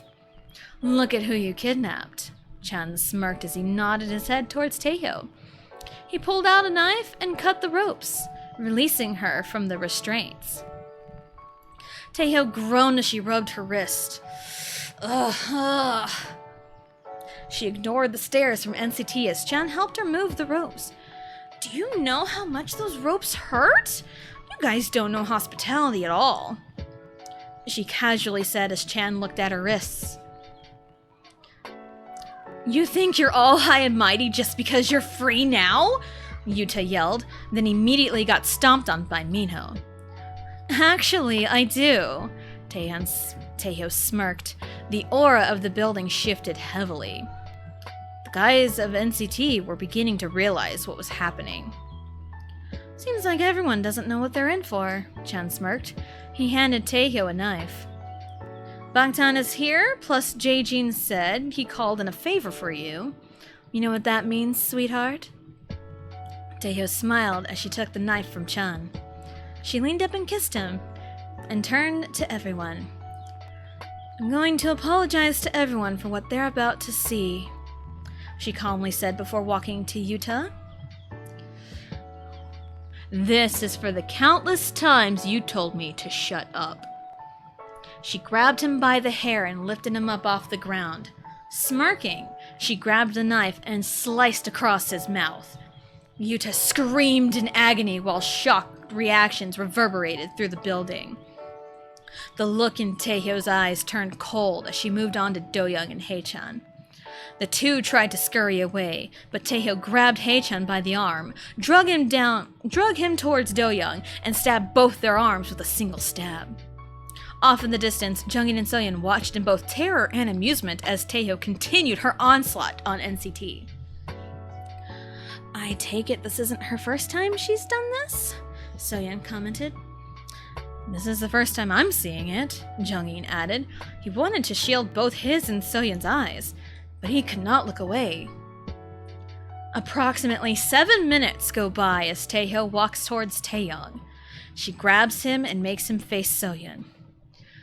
Soyeon, I'll give you the call. How do you want him to die? Taeho asked with a smile. Soyeon looked at Taeyong and saw the pleading look in his eyes.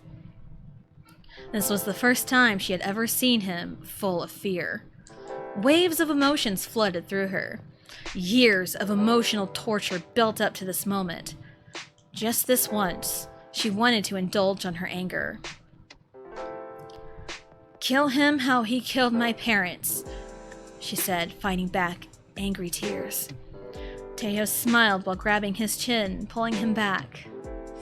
Any last words before you die? She asked. Who are you? Taeyong asked breathlessly. I'm Taeho, boss of Fallen Star, Taeho answered before covering his mouth and slicing his neck. She threw his bleeding body and the knife on the floor and walked away. Remind me not to get on your bad side, Changmin joked as everyone regrouped. Yeah, you are a total beast, Jisung added as he rolled a shoulder. Didn't become the boss sitting on my ass doing nothing. Taeho shrugged as Chen walked up to her and draped an arm around her shoulder. The moment was interrupted by 6 guys barging in the building and beginning to clean up. Almost everyone recognized them to be part of Bangtan Boys. Taeho was the only one unfazed by their presence. While everyone was stiff, Yoongi walked up to the group. Glad to see you safe, he said as he looked at Taeho. I wouldn't be without everyone's help, Taeho smiled. That's bullshit and you know it, Chan called out with a chuckle. Don't reveal my secrets. Taeho laughed as she gently elbowed Chan's midsection. Who's got the kids? She asked after the laughter died down. Hosuk's got Autumn outside and Jihoon has Audie at the Stray Kids' house, Yoongi answered. Taeho looked at Chan for confirmation. Chan nodded and held her tighter. I think he likes me better since I pay more. That's believable, Taeho laughed. She looked over at Jongin and Soyeon. Soyeon looked at her with apologetic eyes. Taeho gently smiled at her. We can talk through this at a later time. I can tell you've been through enough, she said with her own apologetic look. She then turned to Jongin, patted his shoulder, and quietly told him, Be gentle with her, okay? Jongin nodded as he placed a gentle hand on Soyeon's back. Taeho smiled as she mentioned for Chan to follow her out the building. They walked up the building and into the cold rain. Of course it's raining, Taeho muttered as she subconsciously crossed her arms to cover her chest. Chan peeked at Taeho as the rain kept pouring. He smirked and leaned down to her. You were that for me? Taeho nudged him with her elbow. The plan was for you to come home, we talk, and everything resolves itself in the end. But everything got derailed in a hurry, and here we are, she explained. Plus, right now, I feel dirty and gross and could absolutely use a shower. Chan motioned.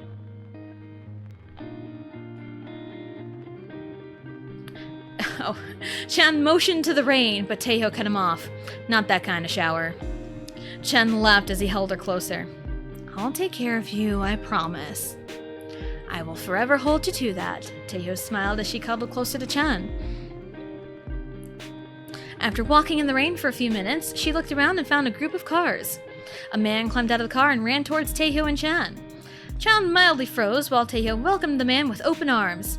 Taeho, I'm glad you're okay! The man yelled in relief. Same, Hosuk. Taeho smiled as she let Hosuk hug her tight. Hosuk pulled back and held Taeho by the shoulders and said, When Yoongi said you had gotten kidnapped, everybody was in a panic, and we all wanted to murder your husband for letting it... He stopped himself as he noticed Chan's glare. Anyway, Autumn is in the car. She's been asking about you nonstop. Taeho nodded as she walked over to the car. Before she had a chance to open the door, Autumn climbed out of the car and ran right to Taeho. Mommy! She yelled in relief. It's okay, I've got you. Taeho smiled as she kneeled down and hugged Autumn tight. Those guys who took me are gone now. You don't have to worry about them. Autumn hugged Taeho tight. I missed you, Mommy! She cried. I missed you too. Taeho smiled as she held Autumn close. Did I do good? As soon as I heard the code word, I sent the SOS. Autumn said as she wiped her tears. You did amazing, sweetie. Yeah, go get a drink, Riley.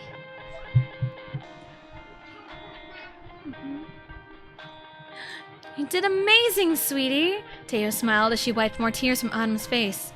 Just like me and Daddy taught you. Autumn pulled away and looked up at Chen.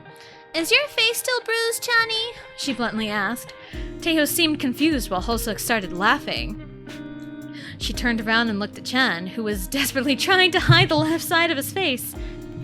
I'll take care of Chani, okay? She smiled at Autumn. Go color, Riley. Okay, go color, please. Okay, Autumn said as she hugged Teo once more. Yes, Johnny. Yes.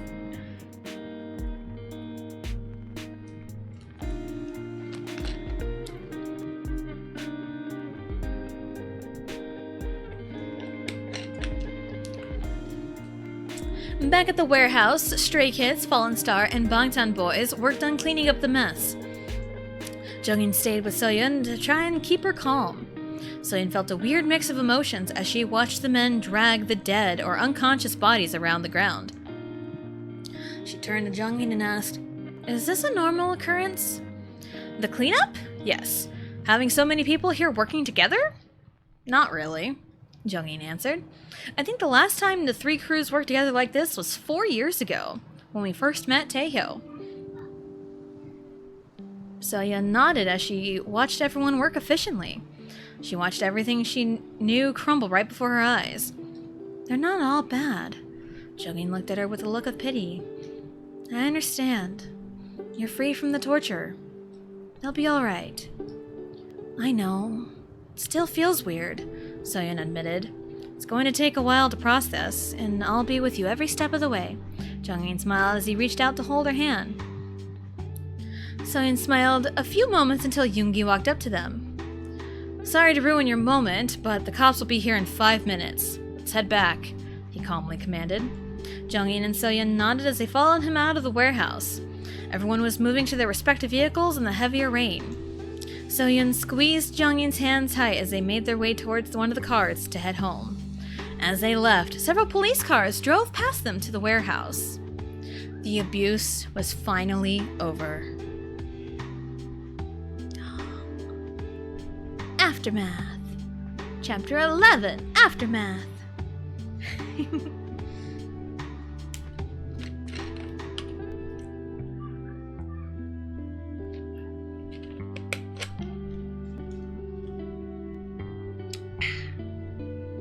I finished another bottle of green tea. Again, I think these like fanfiction reading streams always have me drink a lot more. Because I don't think I drink this much. Usually. Ow, ow, ow! Hold still or it'll get worse. But sweetheart, I told you it doesn't hurt. Taeho rolled her eyes at Chen, who was protesting her trying to look at his jaw. She blankly stared at him as she lightly smacked his jaw. Chen reeled back in pain from the action, but ultimately complied with Taeho looking at the bruising. The two were sat in their kitchen while Autumn and Adi were playing in the living room. I can gather Jaejin gave you a good solid punch, but he wouldn't leave this bad of a bruise, Taeho said as she looked over the purple and yellow bruise. Believe it or not, Jungin got me pretty good in the same spot, Chan nervously chuckled. Jungin?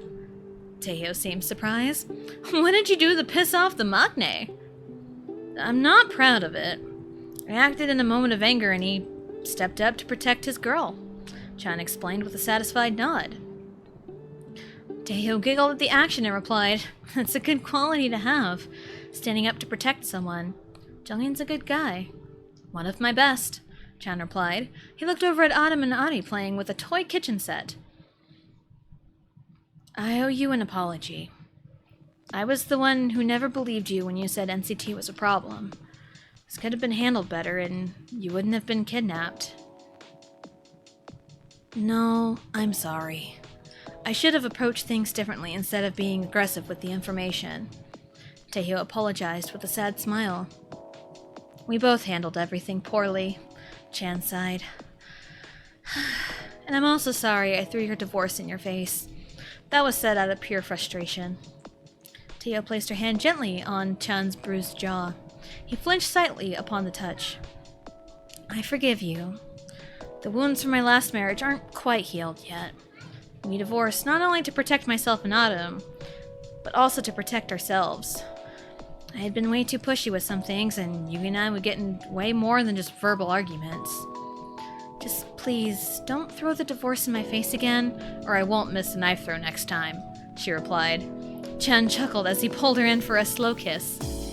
The two were interrupted by a loud knock on the door. Taehyo pulled away with a pout as Autumn ran to the door. Let's go. That's pink, Riley. Go play. I got it! Autumn hollered as she opened the front door. She looked up at the tall man dressed nicely. Hi! Can I help you? Is your mother here? I would like to talk to her, the man asked with a smile. Mommy! This nicely dressed man wants to see you! Autumn turned around and yelled. Taehyo sighed as she stood up and walked to the front door. She appeared to recognize the man. Detective Chanyeol, what brings you here? She asked with a smile. She noticed how Chan stiffened when she said who the man was. I'm here to tell you we've made a handful of arrests of members of NCT and they will not bother you anymore, Chanyeol said with a polite nod. Thank you, Chanyeol. Was this part of the favor? Taehyo asked with a smile. Consider us repaid. Chanyeol smiled and nodded. He looked at Chan and noticed his tensed body. Notice his tensed body language. I should probably finish that sentence. Looked over at Chan and noticed his tensed body language. I have nothing on you. You're clear. Chan relaxed as he heard those words. He nodded his head to him and walked to the kids. Taehyo looked back at Chanyeol and told him, If you need anything, you let me know.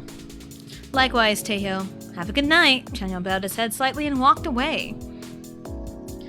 You're on a first-name basis with a detective? Chan asked as Taehyo shut the door. Chanyeol? Oh, we go way back, Taehyo answered as she sat on the couch in the living room. Adi walked right up to her holding her arms up. We were caught up in a big turf war and I saved his life. He turned over a new leaf and I became a police officer. He said he owed me one and this was it. Chan nodded as Autumn handed him a hairbrush and he sat down in front of him. He started brushing her hair carefully. You have so many connections I don't know about. And what about all these code words, he asked with a chuckle. Taehyo held Adi and contemplated her thoughts. Well, I can give you a crash course on everything. And I can probably add your number to Autumn's emergency phone. That would be appreciated, Chan replied with a laugh. I'm honestly glad we're all back together. Me too, Taehyo smiled as she hugged Adi closer and leaned on Chan's shoulder.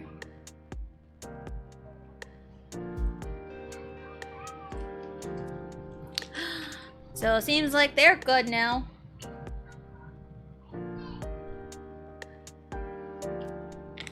They good now.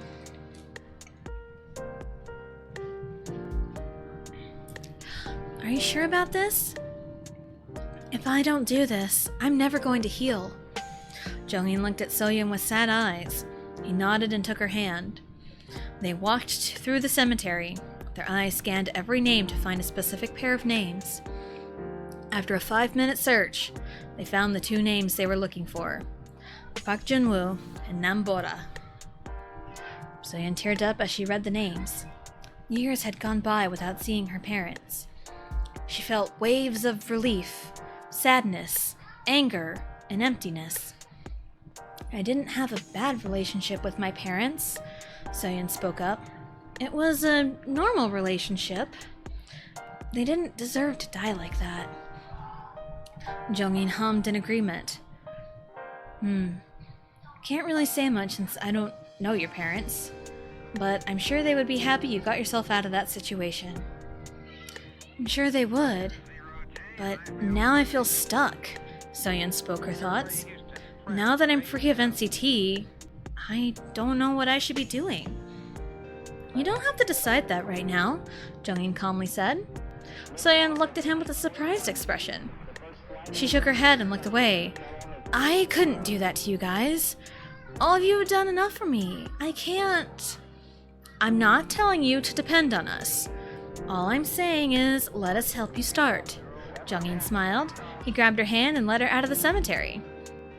There's power in baby steps. Nothing has to be immediate, and you don't need to hold all your problems in. We're more than happy to help. Soyeon walked along Jungin to the car. They drove off and headed back to the city. The ride was encased in a comfortable silence. Both Jungin and Soyeon were lost in their thoughts. 1 week had passed since NCT were killed or arrested. Jungin tried his best to help Soyeon with her healing. Everything she knew vanished in an instant. Jungin? Yeah? Can we go shopping? I want to thank everyone for their help. Jungin smiled and started driving in the direction of the closest shopping center. He caught Soyeon's smile out of the corner of his eye and immediately felt warm. The two entered the shopping center and looked through everything. Soyeon wanted to make sure everyone got an appropriate gift. 20 minutes later, the bags were filling their arms. They found their way around a clothing store. Soyeon found a few things that made her laugh. Think Jisung would like it? Soyeon turned to Jungin and asked. Jungin chuckled in response. Fish boxers? He'd probably throw a fit about it, but secretly love it. Let's get it then. Soyeon laughed as she grabbed the clothing. She found some more clothes for the others while walking. After a few minutes, her and Jungin found her way to the children's section. She picked up a few clothing items for Adam and Adi. All set? Jungin asked. Soyeon nodded in reply as they walked up to the register and paid for all the items. After buying gifts for everyone, Jungin and Soyeon walked to a bakery for a treat. Soyeon looked at the sweets in the display window. The female worker smiled softly.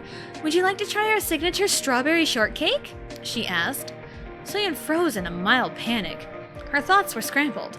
How does she say she cannot have strawberries? Will the worker even listen? How does she explain without sounding like a complete bit? Sorry, she's allergic to strawberries. Is there anything else you recommend? Jungin smiled politely to the worker. Oh my goodness, I am so sorry. Not a problem. We have other fruitcakes or even chocolate cakes. The worker smiled as she pointed to the other sweet treats in the display window. Soyeon looked over at Jungin, who was smiling right at her. Instinctively, she smiled back. Safe. She felt safe with Jungin. She leaned towards him and lightly hugged his arm. Jungin smiled at the action as he ordered a chocolate cupcake for Soyeon.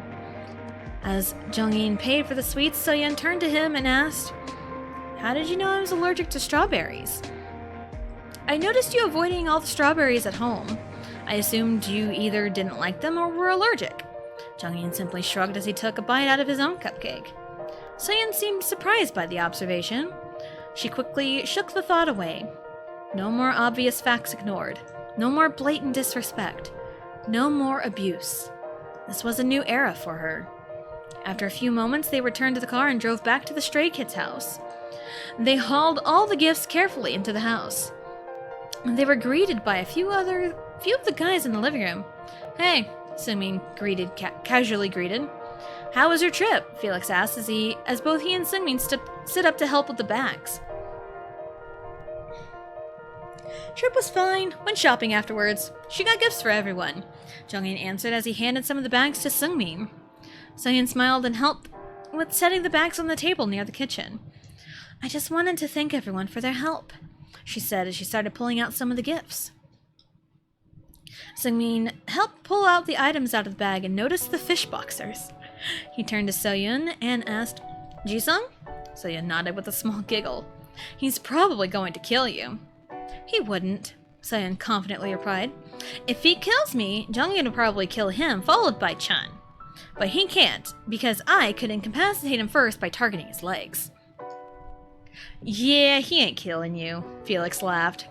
She probably knows the most about the human body. Nobody should mess with her at all, Seungmin bluntly stated as he searched through more of the gifts.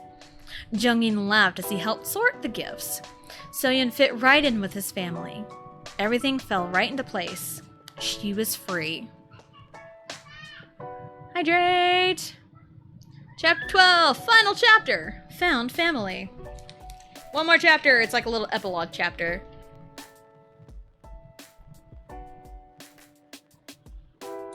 I got to it first this time. Let's go.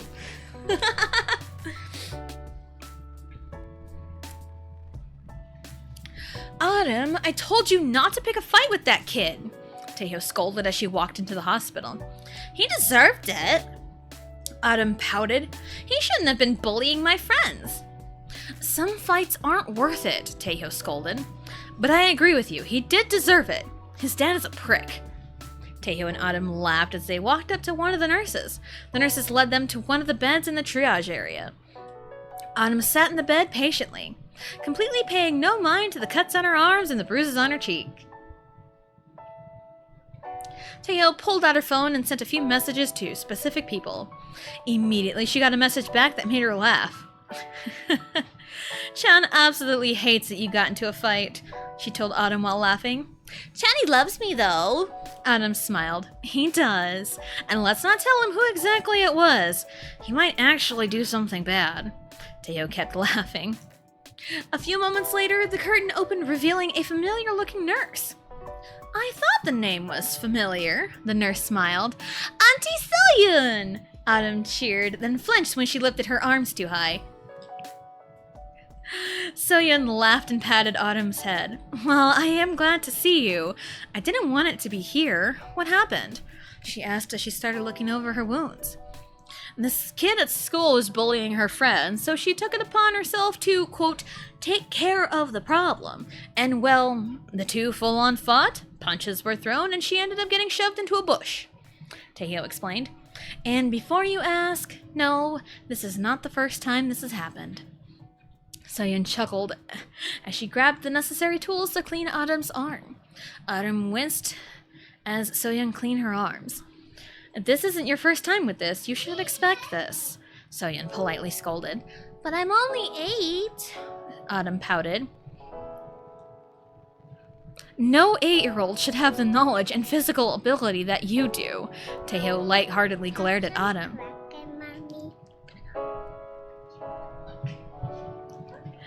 Soyun chuckled at Teiho and Autumn's interactions.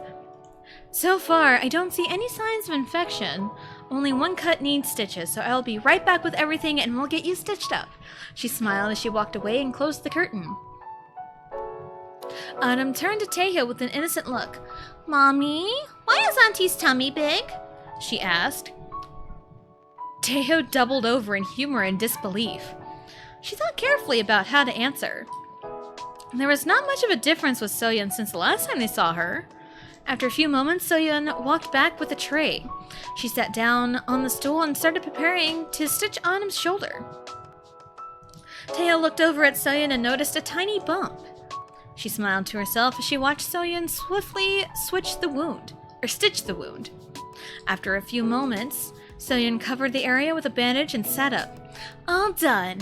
I'll get everything ready for your discharge and aftercare instructions, Soyun said with a small bow. Before you go, Teiho called out as Soyun gave her a look of confusion. Do you need help with anything? Teiho asked as she motioned towards Soyun's belly. Yes, trash, Riley. Soyun blushed nervously and smiled. Any help would be appreciated. Teiho smiled back. How far along? 15 weeks, Soyun answered. Jungin has been taking good care of me. He better, Teiho laughed. If he does anything dumb, I'll murder him myself. I know you would, Soyun laughed, and I appreciate everyone's help. I'll go get those papers now. Soyun bowed her head and left Teiho and Autumn. Autumn turned to look at Teiho and asked, Is she having a baby? She is, so let's be extra nice to her. No more fights. No promises, Autumn laughed as Teiho rolled her eyes. Okay, now I need that, Riley. Thank you.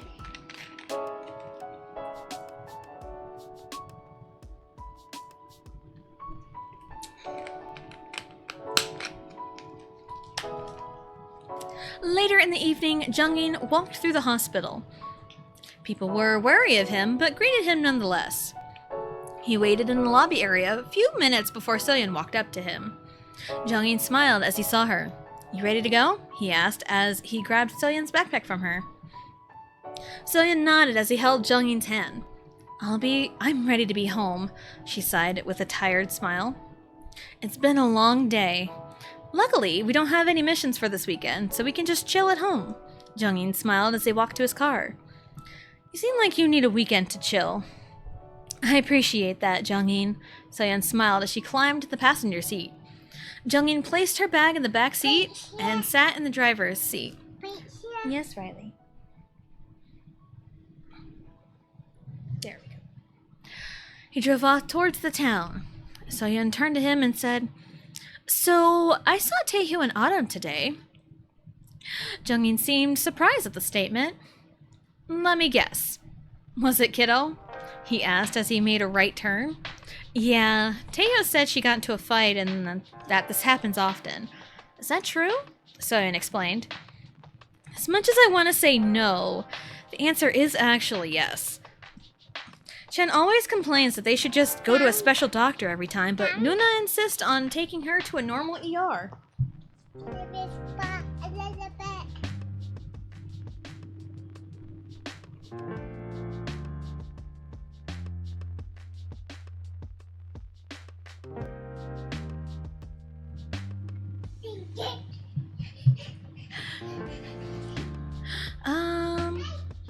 Okay, let me just read that again. As much as I want to say no, the answer is actually yes. Chen always complains that they should go to a special doctor every time, but Nuna insists on taking her to a normal ER. Jongin answered as he turned down a residential street towards an apartment complex. Taehyung does want to keep her identity a secret, right? Maybe that's why. Soyeon reasoned as Jongin parked the car. The two left the car and made their way through the apartment building. They rode the elevator up 3 floors and casually made their way to their apartment. After setting everything down, Soyeon walked into their shared bedroom and changed from her scrubs to a t-shirt and sweatpants. She walked out and sat on the couch next to Jongin and cuddled up to him. Jongin immediately placed a gentle hand on her stomach. "Still seems hard to believe we get to be parents," he said. "I know, but we still have a long way to go," Soyeon smiled in reply. "By the way, I told Taehyung I was pregnant." Jongin chuckled nervously. "We haven't really told anybody, have we?" Soyeon shook her head. "I wonder if she's noticed anything while they were there." "She does have 2 kids. If any one of us would know anything about babies, it's her," Jongin chuckled. His chuckle stopped moments later when he realized something. "If Taehyung knows, we probably ought to tell Boss too, huh?" Soyeon stared at him in a lighthearted shock. "We probably should," she answered as Jongin pulled out his phone to dial a number. Soyeon watched Jongin talk with a happy nervousness. She smiled to herself. Life was falling into place. She found herself people who cared for her. She left everything she ever knew behind, and in turn, she found a family. This family may not be blood, or by abuse, but this one was full of love despite her finding bad people who have done good things for her. And that's it! That's the end! Yay! Thank you, Johnny! Yay! We did it! The Mafia AU is a lot of fun. That was great, thank you! Yeah, the Mafia AU was pretty fun.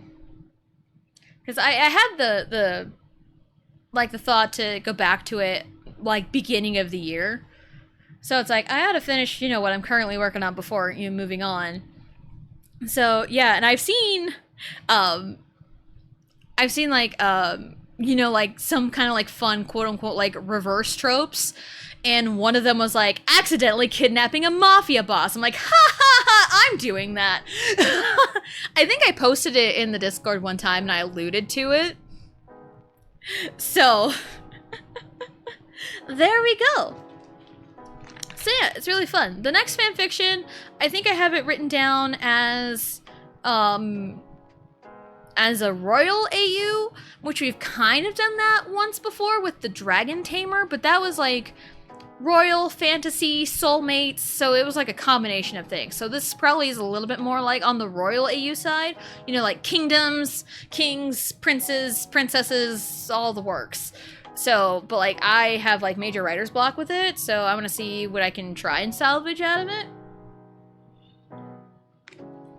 If not, I'll scrap it and do something else. I've done that before.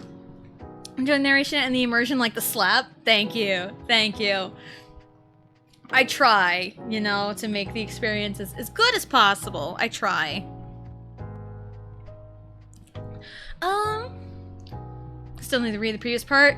Yeah, I know I posted the link to the bride operation in the announcement section in the Discord. I can definitely, like, post it again. And now we'll have 2 parts, and I can probably link to one another. So...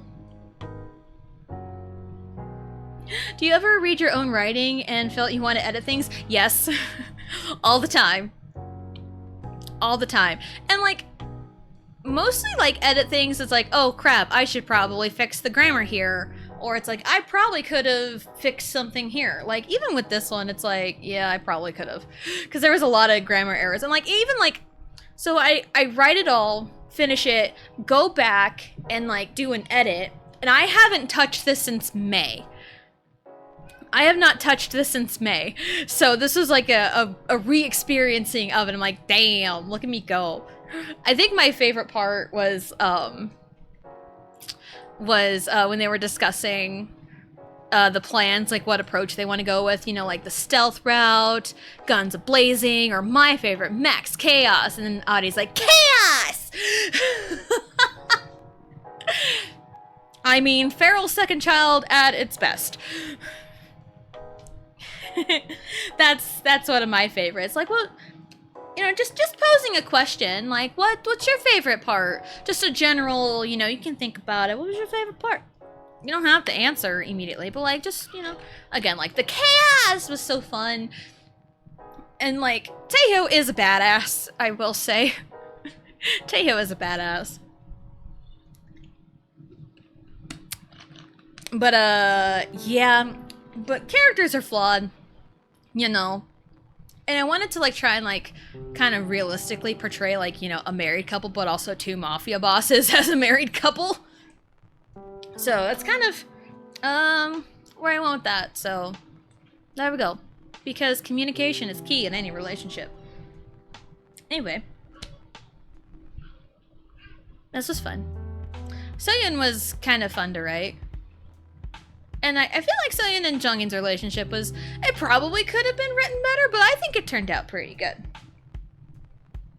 I think it turned out okay.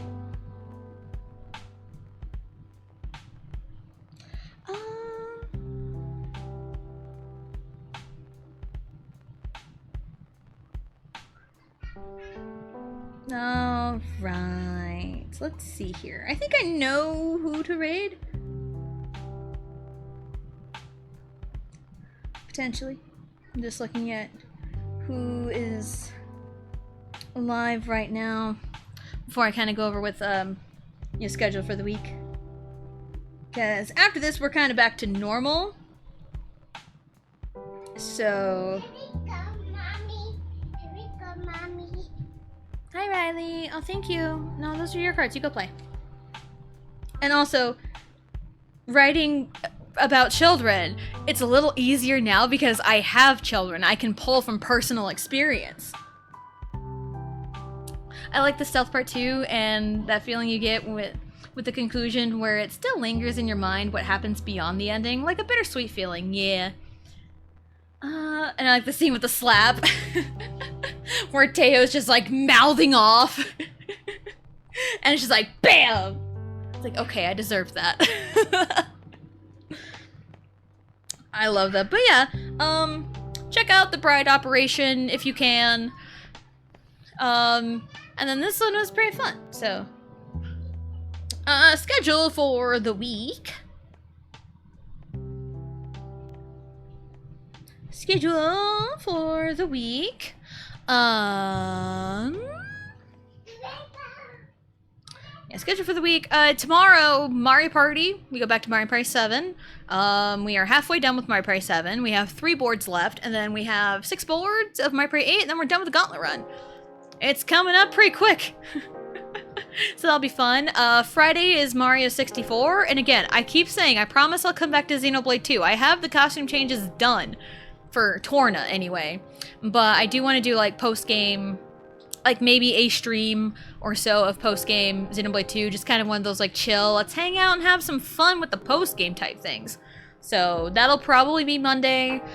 Tuesday, Thursdays are Mario Party, and Wednesday, Friday will be Mario 64, followed by Sunshine, followed by Galaxy, followed by Galaxy 2. So, you know who I have not rated in a while? I think I rated him one time, but like he was doing Stardew with like a whole bunch of other people. We haven't rated Max in a while, I don't think. Max! I'll raid it, Max! So let's go raid Max. There you go, Riley.